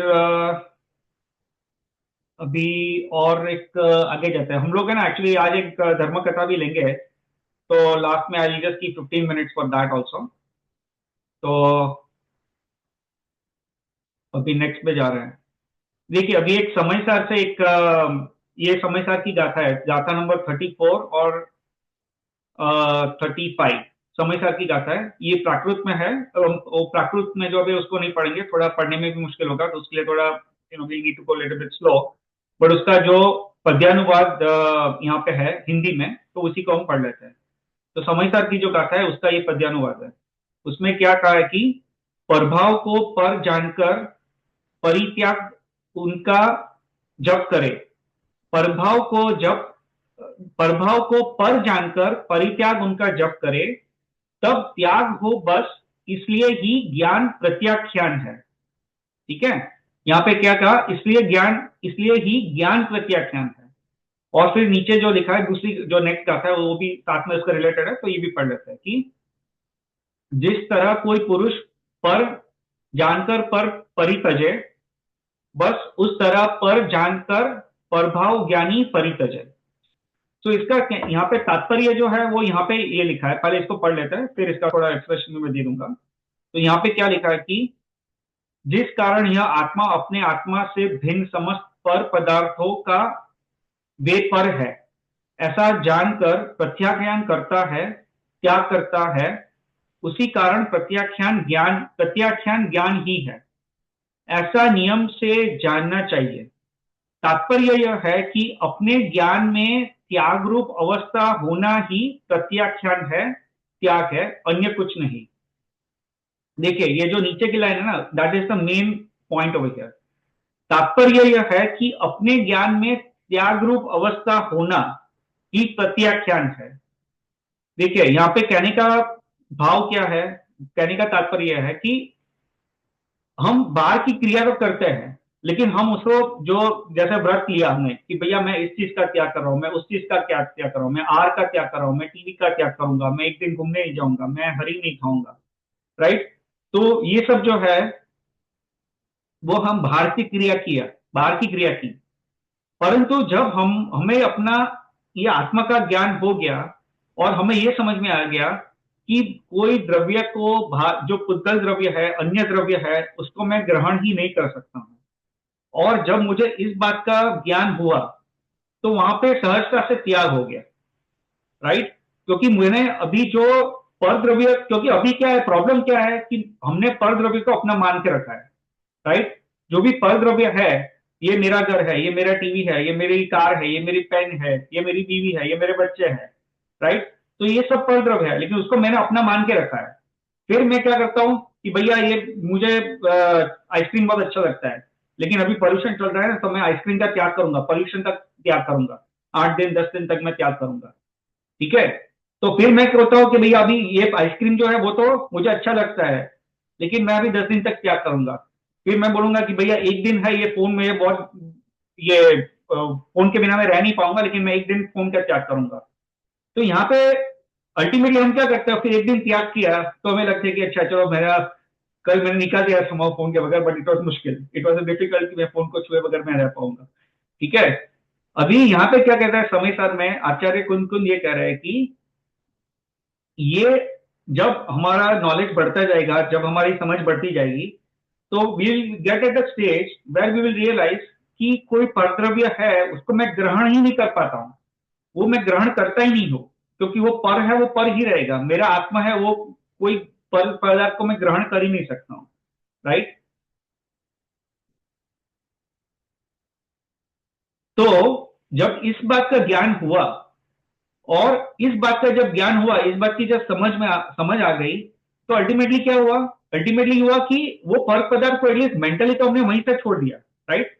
क्योंकि हमने समझ लिया कि भैया इसको मैं ग्रहण ही नहीं कर रहा हूं, मेरा है ही नहीं, इससे मैं कुछ चाहूं तो भी ग्रहण नहीं कर सकता हूं, राइट, कोई भी पर द्रव्य को, पुद्गल द्रव्य को। तो इस बात का जब ज्ञान हुआ तो अपने आप ही वो ज्ञान की वजह से वो प्रत्याख्यान हो गया कि उसका त्याग हो गया, राइट। तो यहाँ पे आचार्य कुंकुन ने क्या कहा कि ज्ञान ही प्रत्याख्यान है, राइट। इस बात का जब ज्ञान हुआ तो वहीं पे अपना त्याग हो गया, राइट। तो हम जो बाह्य क्रिया पे इतना जोर डालते हैं, इससे अच्छा हम यदि इससे अच्छा नहीं, ये नहीं करो कि बाह्य क्रिया का छोड़ो, परंतु इंपॉर्टेंस क्या है, ज्ञान का इंपॉर्टेंस है जैनिज्म में, राइट। ज्ञान का इंपॉर्टेंस है। अगर हमने ये ज्ञान, सही ज्ञान हो गया तो वो प्रत्याख्यान तो वहीं पर हो ही जाएगा अपना। लेकिन अगर ज्ञान नहीं हुआ तो हम जितनी भी बाह्य क्रिया कर ले, उससे हमारा वास्तव में वो प्रत्याख्यान नहीं हो पाएगा, राइट। तो ये है, देखिए अपने जो लौकिक जीवन है उसमें भी ज्ञान की इंपॉर्टेंस है, राइट।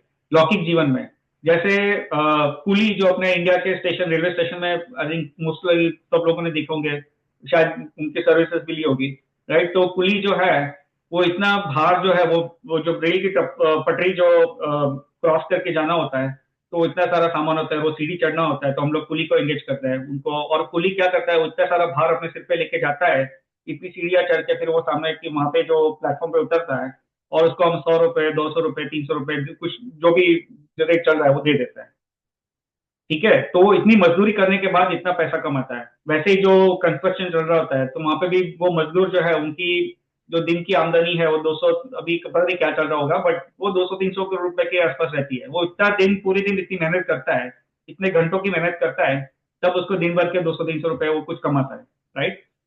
तो और उसके सामने जो डॉक्टर है, कोई डॉक्टर, वो भी स्पेशलिस्ट, सामान्य डॉक्टर को छोड़ दो, अभी स्पेशलिस्ट का जमाना चल रहा है।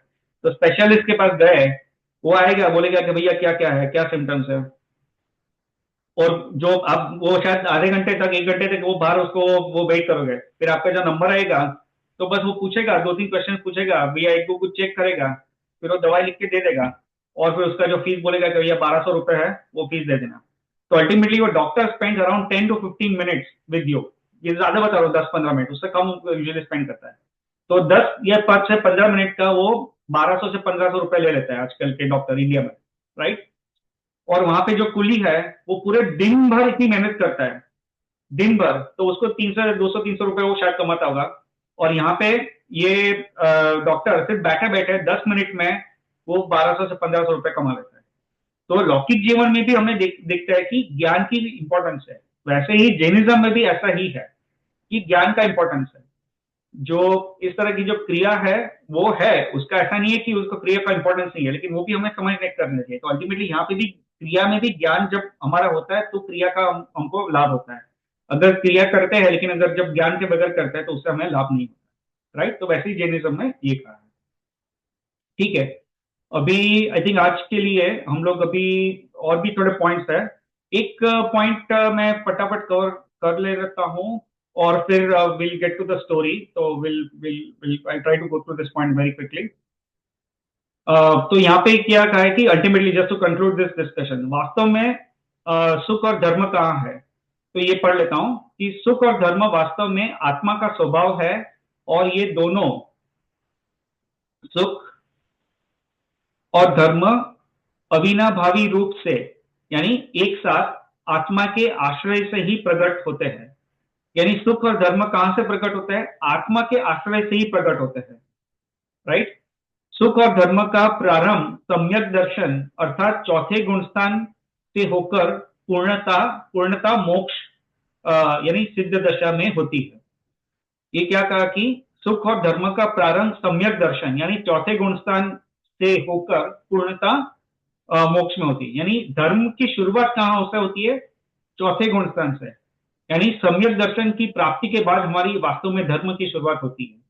अभी जो हम धर्म के नाम पे जो भी क्रियाएं कर रहे हैं, वो हमारा प्रयास है कि हम सम्यक दर्शन की प्राप्ति करने का प्रयास है, चौथे गुणस्थान तक पहुंचने का प्रयास है। एक बार सम्यक दर्शन हो गया, चौथे गुणस्थान तक पहुंच गए, फिर वहां से वास्तव में धर्म की शुरुआत होती है। तो एक्चुअली वैसे देखें तो अभी धर्म की शुरुआत हुई नहीं है। अगर यदि हमारे में सम्यक दर्शन नहीं है तो अभी तो हमारी धर्म की शुरुआत भी नहीं हुई है, राइट। और तो इसलिए पुरुषार्थ किस चीज का करना चाहिए, सम्यक दर्शन की प्राप्ति का करना चाहिए। This should be our number 1 priority. Again उसका तात्पर्य ये नहीं कि बाह्य क्रिया छोड़ दो, ऐसा नहीं कहा है, वो टोडरमल जी ने भी यही कहा था, राइट। उसका उल्टा मीनिंग मत ग्रहण करना, बट जो मोस्ट इंपॉर्टेंट आइटम इज सम्यक दर्शन, ठीक है। फिर इस पे ये टॉपिक पे और भी है, अभी अपने पास टाइम थोड़ा कम है, तो will I not go with the few other items, but this is like the main conclusion of what we have been discussing in the last 3 sessions, ठीक है। So any questions on this before we go to a story? एक धर्म कथा ले लेंगे अपनी पास, उसका time है तो, but any questions before we go to that?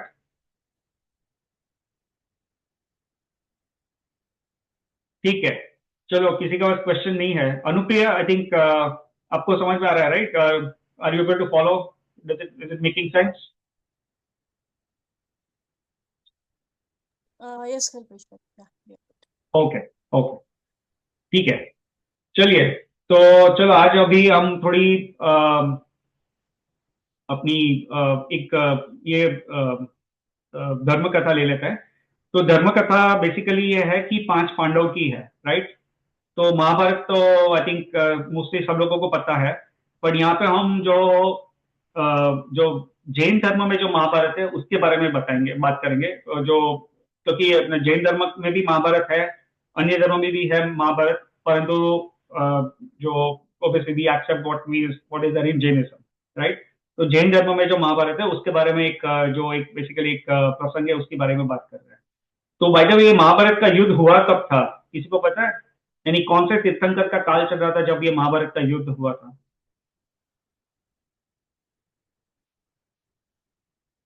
It's easy to know actually. Mahavir Vishal भाई, भगवान। हाँ, नहीं, महावीर भगवान इज नॉट राइट। विशाल भाई ने आई थिंक चैट में आंसर दिया है, नेमिनाथ भगवान, राइट। सो नेमिनाथ भगवान इज करेक्ट आंसर। सो नेमिनाथ भगवान का जब काल चल रहा था यहाँ पे अपने भरत क्षेत्र में, जब नेमिनाथ भगवान तीर्थंकर थे, तब ये महाभारत का युद्ध हुआ था। And how is it easy to guess? क्योंकि महाभारत जब हुआ था तब ये कौरव और पांडव के बीच में जो युद्ध हुआ था, तो उसके पांडव के सपोर्ट में थे कृष्ण थे, राइट, श्री कृष्ण। और श्री कृष्ण जो थे तब थे, राइट। सो महाभारत के युद्ध में श्री कृष्ण थे, और Shri Krishna how was he related to Neminath भगवान, किसी को पता है?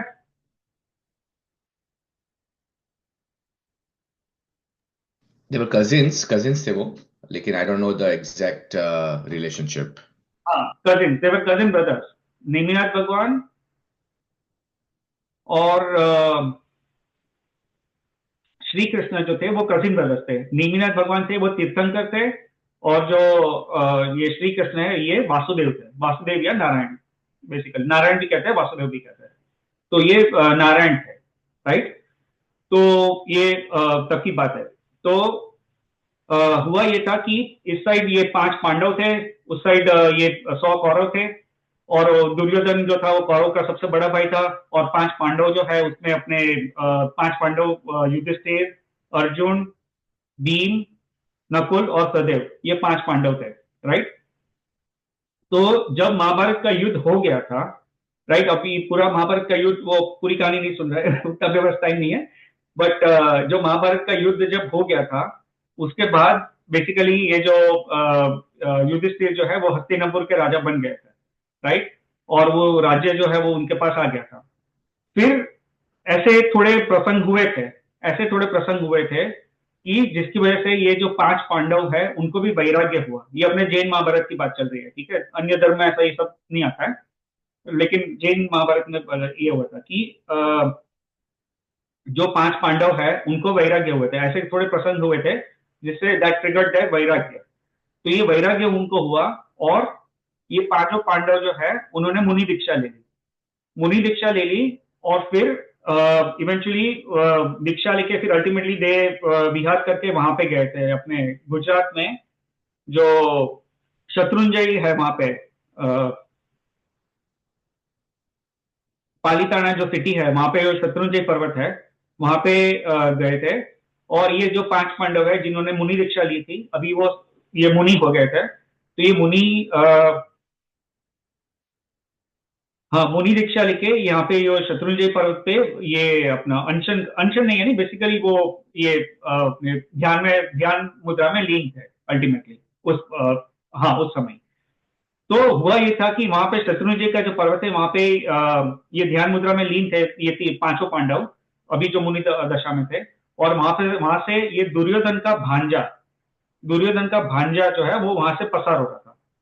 और उसने यहाँ पे जब वहां से पसार हो रहा था, अभी दुर्योधन तो उसकी तो मृत्यु हो चुकी थी, राइट, क्योंकि महाभारत में के युद्ध में उसकी मृत्यु हो चुकी थी। और नॉट ओनली दुर्योधन, उसके जो सब भाई थे, दुर्योधन के जो भाई थे, जितने भी कौरव थे, सबकी आई थिंक शायद मृत्यु हो चुकी थी वहां पे। तो ये जो दुर्योधन का भांजा वहां से जब पसार हो रहा था, तो उसने ये पांच पांडवों को देखा और उसे क्रोध आया ये सोच के कि मेरे जो मामा थे दुर्योधन और जो अन्य जो कौरव थे, उनका ये पांचों पांडवों ने वध किया। और अभी ये पांच पांडव कैसे ये ढोंग रचा के यहाँ पे ऐसे दिगंबर मुद्रा में मुनि बन के यहाँ पे खड़े हो गए हैं, राइट। तो उसे क्रोध आया कि इन्होंने मेरे मामा का वध किया, तो अब मुझे भी इसका बदला लेना चाहिए, राइट। तो उसने क्या किया कि ये जो दुर्योधन का भांजा था, उसने क्या किया कि जो लोहे के आभूषण है उसे एकदम ही गर्म किया। और गरम जो लोहे के जो आभूषण थे वो पांचों पांडव पे उसने पहना दिया, राइट, क्योंकि उनके वो जो ही हैड हिज जो होते हैं अपने सैनिक और वगैरह रहते हैं, तो वो वहां पे उसके साथ चल रहे थे, क्योंकि वो दुर्योधन का भांजा था, राइट, तो भी राजगृह से था, उसके भी सैनिक वहां पे थे। तो उन्होंने ये अरेंजमेंट कर दिया और लोहे के जो आभूषण लेके आया, फिर उसको एकदम भट्टी में जो होता है वो गर्म किया। और फिर जो लोहे के जो आभूषण जो एकदम गरम जो जल रहे हैं, वो उसके लोहे का मुकुट है वो ये पांचों मुनि को पहना दिया। और लोहे के जो अन्य आभूषण है वो भी जैसे लोहे का हार है जो एकदम गरम है, एकदम मोल्टन स्टेट में, ऑलमोस्ट मोल्टन स्टेट में, वो उसको गले में पहना दिया, ठीक है। अब ये जो पांच पांडव थे उसमें से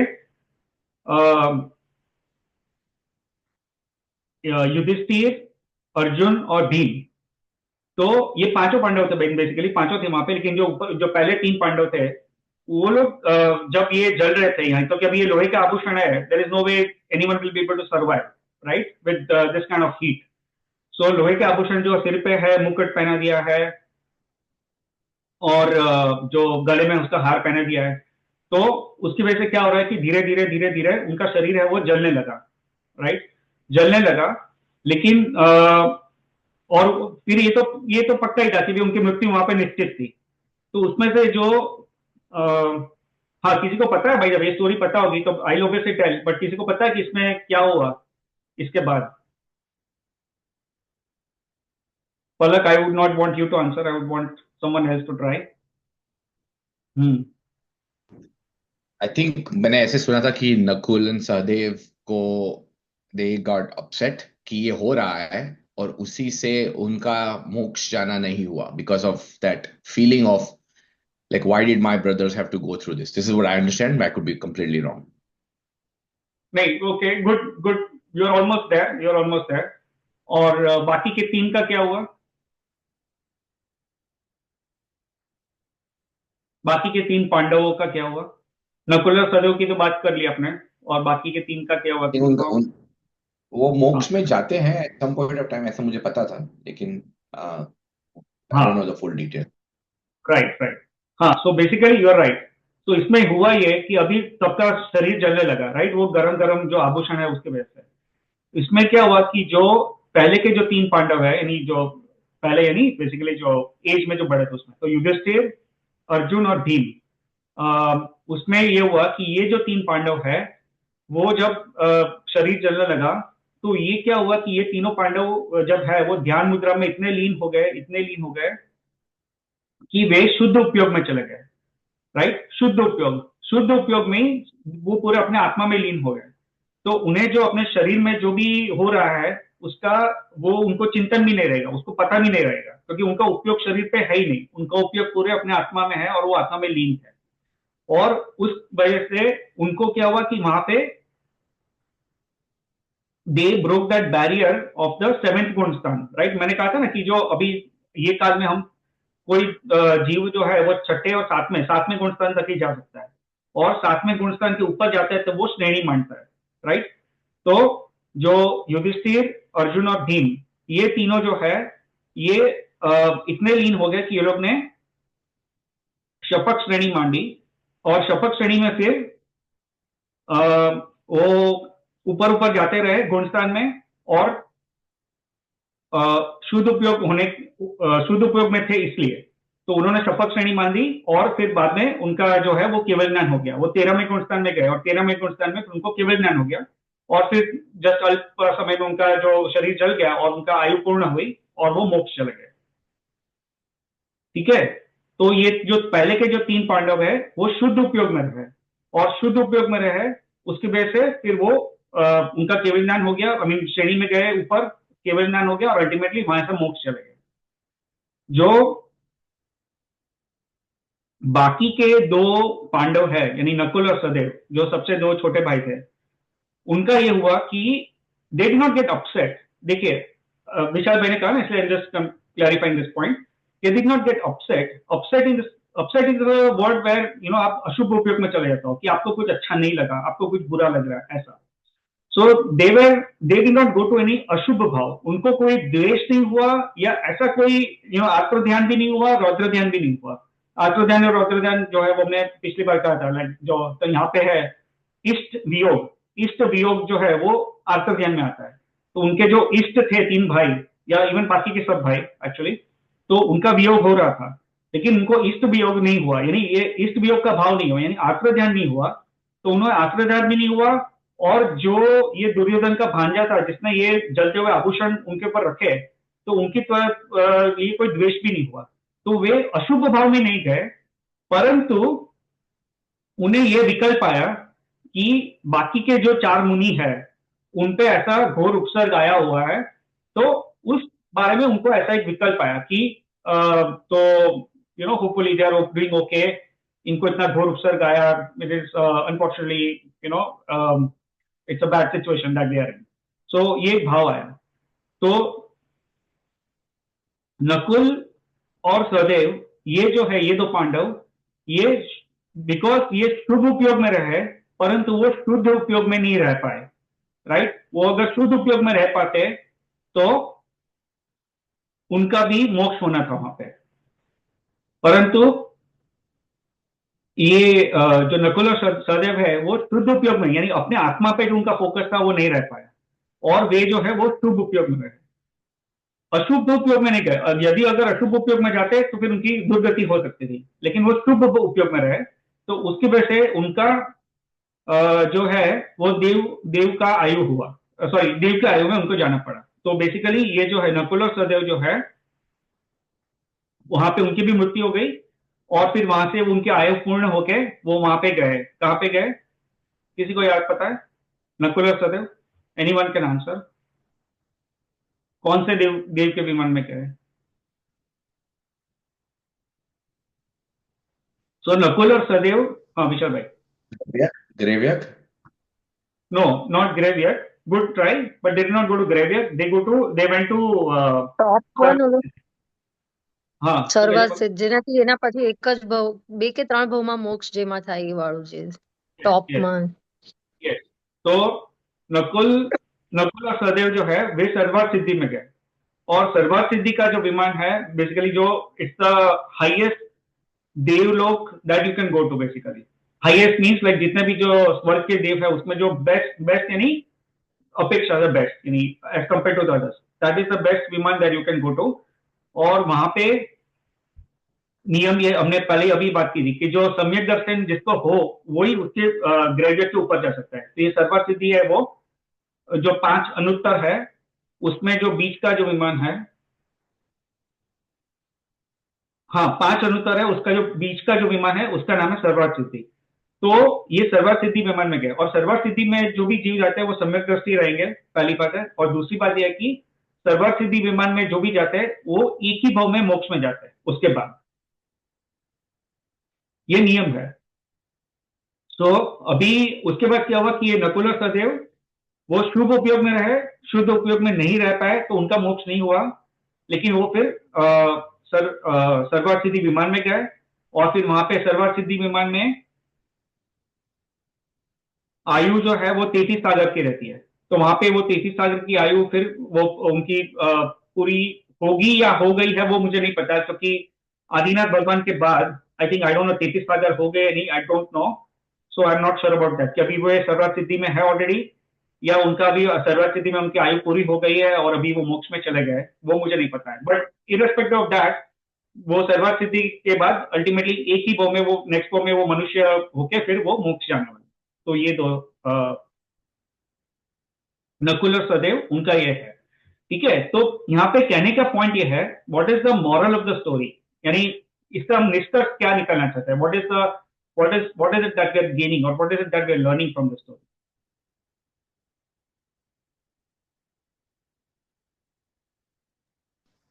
शुद्ध भाव बहुत ही महत्वपूर्ण होता है। शुभ आई मीन शुभ बुरा नहीं है, लेकिन शुद्ध भाव जो है वो ही that is the only path मोक्ष में जाने के लिए। हाँ exactly, perfect, that is exactly the inference, right, कि शुद्ध उपयोग जो है वो शुभ उपयोग से बेटर है। और जब अल्टीमेटली हम वो हमारी भूमिका है तो हम अल्टीमेटली प्रयास भी हम यानी प्रयास नहीं, फिर वो ऑटोमेटिकली होता है। हम लोग ऐसा नहीं करते कि भैया मुझे भी शुद्ध उपयोग में जाना है तो मैं शुद्ध उपयोग में जाने का प्रयास करूँ, ऐसा वो हम इतना प्रयास कर सकते हैं कि हम ध्यान में लीन हो जाए और ये सब करें, बट अल्टीमेटली फिर वो हमारी भूमिका एक बार वो वहां पे लेवल पर होती है फिर हम शुद्ध उपयोग में जा पाएंगे। बट एनीवे कहने का पॉइंट यह है कि जो शुद्ध उपयोग है विच इज बेटर देन शुभ उपयोग, और जो भी जीव श्रेणी चढ़ता है वो अल्टीमेटली शुद्ध उपयोग में रहता है, तभी वो श्रेणी चढ़ पाता है। श्रेणी यानी वो 7 गुणस्थान का जो बैरियर है उसके ऊपर जाने के लिए वो शुद्ध उपयोग जरूरी है। अगर शुभ उपयोग में रहा तो वो ऊपर नहीं जा पाएगा गुणस्थान में, उसको वहां पे फिर वो शुद्ध उपयोग में जब जीव जाएगा रहेगा, और इफ द जीव स्टेज इन द शुद्ध उपयोग for certain amount of time, तब वो क्या है कि वो जीव जो है वो श्रेणी में आगे चढ़ता है, ऐसा है। सो शुद्ध उपयोग है उसका यहाँ पे एक इंपॉर्टेंस बेसिकली समझ में आता है ये स्टोरी से, ठीक है। तो ये अपना आज का जो डिस्कशन है यहीं पे अभी समाप्त होता है। अभी नेक्स्ट सेशन में वी हैव 2 ऑप्शंस। अभी मेरा ये था कि अपना जो एजेंडा है उस पर मेरा ऑप्शन ये था कि जो 5 ज्ञान है वो एक टॉपिक पे हम अगर शुरू करना चाहते हैं वो कर सकते हैं, और दूसरा ऑप्शन है कि एक सेशन हम और ले लें जिसमें हम जो आई थिंक बंदा ने क्वेश्चन पूछा था कि जो होना है वो अगर सुनिश्चित है तो फिर हम कोई चीज का हमें पुरुषार्थ करना भी चाहिए कि करने की जरूरत नहीं है, आवश्यकता नहीं है, वो ऑटोमेटिक होगा या क्या है, राइट। तो उस पर एक क्वेश्चन था, तो उस पर अगर जाना है तो वो ले सकता है। मेरा प्रेफरेंस ये है, this is my personal preference, but I would want to take everyone's opinion, कि मैं सोच रहा था कि हमने अभी ये जो टॉपिक था अपना शुभ उपयोग, शुद्ध उपयोग और फिर जो पुरुषार्थ किस चीज का करें, तो यहाँ पे हमने ऐसे कि जो सम्यक दर्शन है that is the most important thing और पुरुषार्थ उसका करना चाहिए, राइट। तो हम 3 सेशंस अभी इसी टॉपिक को हम चल रहे थे, तो फिर अपना ये टॉपिक आज अभी समाप्त हो रहा है। तो अभी अगर हमें ज्ञान का जो टॉपिक अगर शुरू करना है तो we can continue with that, और फिर बीच में जब कभी हम ब्रेक लेंगे या तो ज्ञान का टॉपिक जब फिनिश हो जाएगा तो उसके बाद फिर हम जो आई थिंक वंदना का जो क्वेश्चन था उस पर फिर एक session we'll dedicate to that और we'll talk about that also. So if you want to do it that way, then we can do it that way. So I just wanted to know कि are you guys okay to start with the topic of 5 ज्ञान, जो 5 प्रकार के ज्ञान होता है उसके topic पे शुरू करने के, are you guys okay, or would you prefer to first go to that पुरुषार्थ like करने की जरूरत है या नहीं, क्योंकि अगर सब कुछ क्रमबद्ध है, सब कुछ सुनिश्चित है तो वो टॉपिक वाला पहले लेना है। So I just wanted to get everyone's opinion based on which we can decide the agenda for the next session. Kalpesh bhai, I'm good with the new topic Gyan. Really need to know a lot about it. So हाँ ठीक है। और किसी को? I think Roshni gave a thumbs up, so I would assume she's also fine with that 5 ज्ञान topic. और ठीक है, तो ठीक है, I think ज़्यादा अधिकतर लोग ऐसा बोल रहे हैं कि we can go with that. So let's go with we'll change our topics a little bit, like as compared to what we had been doing in the last 3 sessions. अभी जो 5 ज्ञान का जो टॉपिक है वो शुरू करेंगे नेक्स्ट सेशन से। 5 ज्ञान का टॉपिक बहुत ही इंटरेस्टिंग है, और अगर you know like those people who know this उनके लिए अच्छा रिवीजन हो जाएगा, and those people who don't know this they definitely should attend it, क्योंकि 5 ज्ञान का जब स्वरूप हमको पता चलेगा कि जैनिज्म में क्या डेप्थ में ये सब चीजें कही गई है, ये सब चीजें अगर क्योंकि ना अपने स्कूल के टेक्स्ट बुक में ये सब पढ़ने वाला कभी आने वाला नहीं है, राइट, और आया भी नहीं है। तो ये सब जैनिज्म में क्या डेप्थ है, क्या क्या डिटेल में कहा गया है, क्या क्या दिख सकता है ज्ञान में, और उसका 5 प्रकार के ज्ञान होता है, तो उसका क्या क्या स्वरूप, उसका स्वरूप कैसा है, वो पूरा हम डिटेल में अच्छी तरह से कवर करने की ट्राई करेंगे। तो उससे क्या होगा, लाभ उससे ये होगा कि जो, क्योंकि कई लोगों को केवल ज्ञान है वो उस पर बिलीफ नहीं आता है, कई लोगों को अवधि ज्ञान है वो भी बिलीफ नहीं आता है, क्योंकि हमारे प्रथमानी लोग में ये सब कथाएं आती है, उसमें कहते हैं कि भैया जैसे आदिनाथ भगवान के कुछ पिछले 10 भाव का वर्णन पूरा अच्छी तरह डिटेल में आता है। तो भी कोई बोलेगा कि भैया पिछले भाव में आदिनाथ भगवान कहाँ थे, वो किसको पता चला, कैसे देखा, किसने देखा, राइट। चलो आदिनाथ भगवान वो बात तो चलो बराबर है, फिर कोई ऐसा भी कथाएं आती है जिसमें कहता है कि भैया मुनि ने अवधि ज्ञान से देखा कि पिछले भाव में इसने ये किया था और उसकी वजह से ये अभी इस भाव में यहाँ पे है, राइट। ऐसा भी हमारी धर्म कथा में आता है। तो ये अवधि ज्ञान क्या होता है, अवधि ज्ञान में दिखता क्या है, राइट, उसका स्वरूप क्या है, व्हाट आर सम एग्जांपल्स। तो ये सब जो है अगर ये चीजें हम अच्छी तरह समझ पाएंगे ना, तो हमारे क्या है कि जैन धर्म में जो हमारी श्रद्धा है वो ज्यादा बढ़ेगी, और फिर आगे जब हम जो शास्त्र का जब ये और पढ़ेंगे तो हमें will have more faith in our शास्त्र बेसिकली, राइट। तो and even otherwise it's a very interesting topic, कि अब जो 5 ज्ञान का जो टॉपिक है वो बहुत इंटरेस्टिंग है। तो जो लोग को पता है उसका रिवीजन हो जाएगा, जो लोग को नहीं पता है तो definitely they will gain a lot. So I think we will start with this. I think मुझे लगता है कि ये 5 ज्ञान का टॉपिक है, उसमें मुझे लगता है 2 से 3 सेशन शायद लगेंगे, विल सी सिस्टमेटिकली हम लेंगे। तो विल गो स्लोली, हम लोग पूरे जो सूत्र है थोड़े तत्वाद सूत्र में से लेंगे, और दूसरे ग्रंथों में भी उसके 5 ज्ञान का स्वरूप जो है वो बताया वो थोड़ा लेंगे, और फिर वी विल कवर इट। तो मुझे लगता है 2 से 3 सेशन शायद लग सकते हैं, that's my estimate of estimate. शायद आगे पीछे हो सकता है थोड़ा, but that is what I am thinking. तो वो सेशन अपना हो जाएगा, 5 ज्ञान का जो टॉपिक हो जाएगा, उसके बाद we will take I think then by that time I think will be ready to go to द्रव्य संग्रह।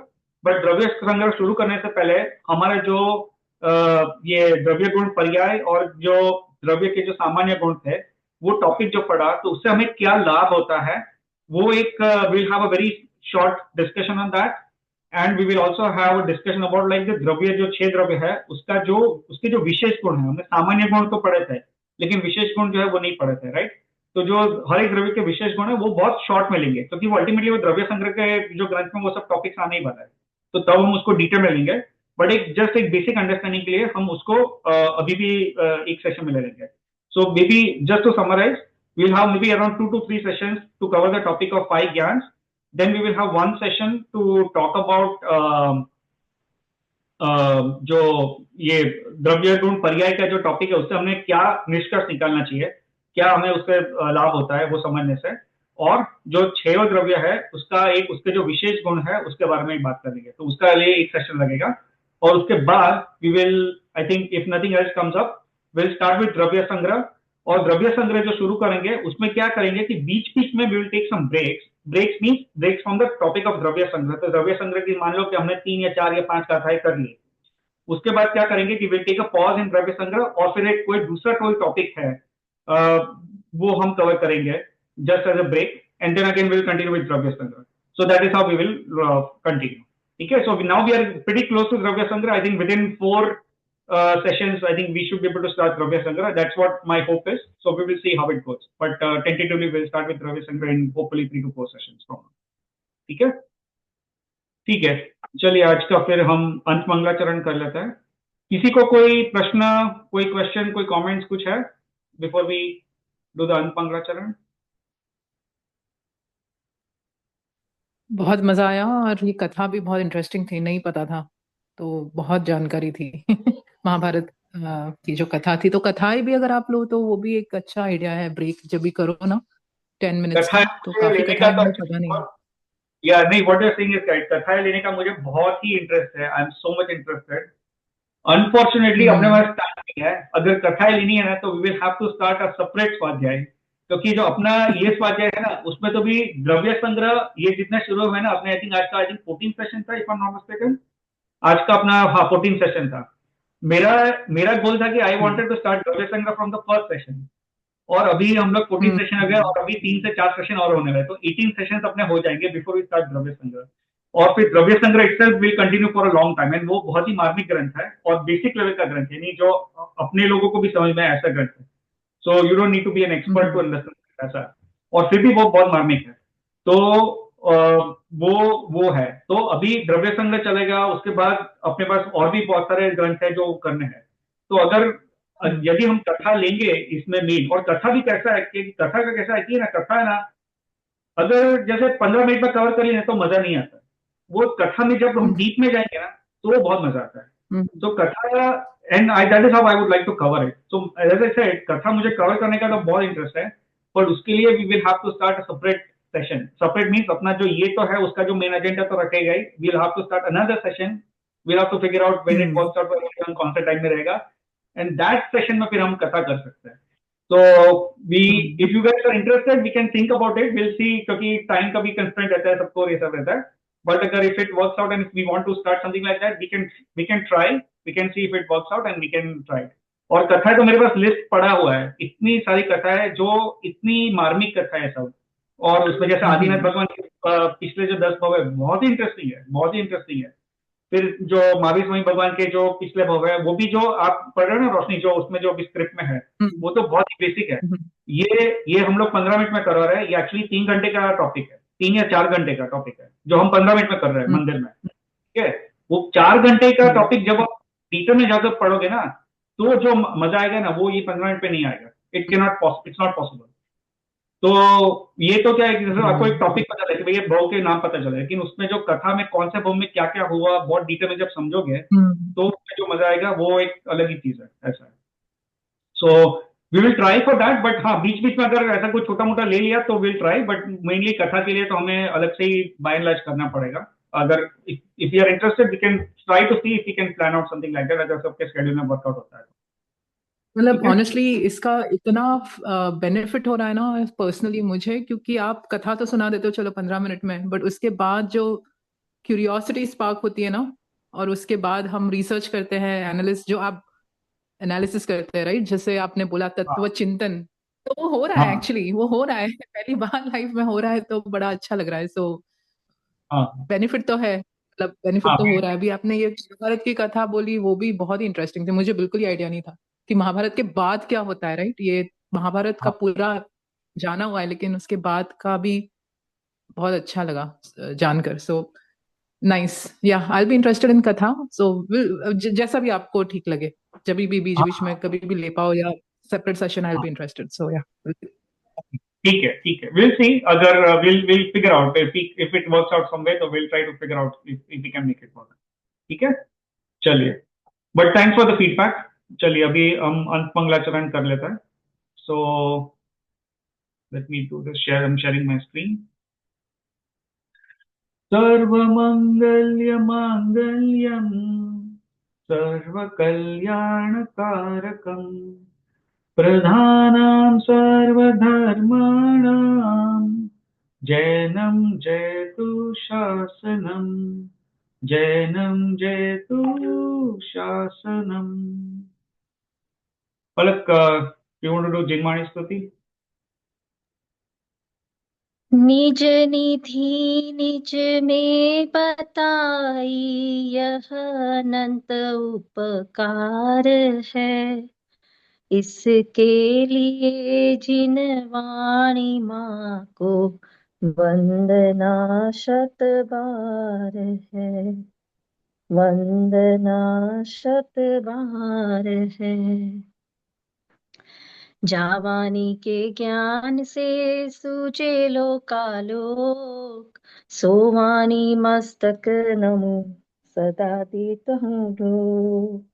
ए जिनवाणी भारती तो है जपू दिन रैन, जो तेरी शरण आ गए सो पावे सुख चैन।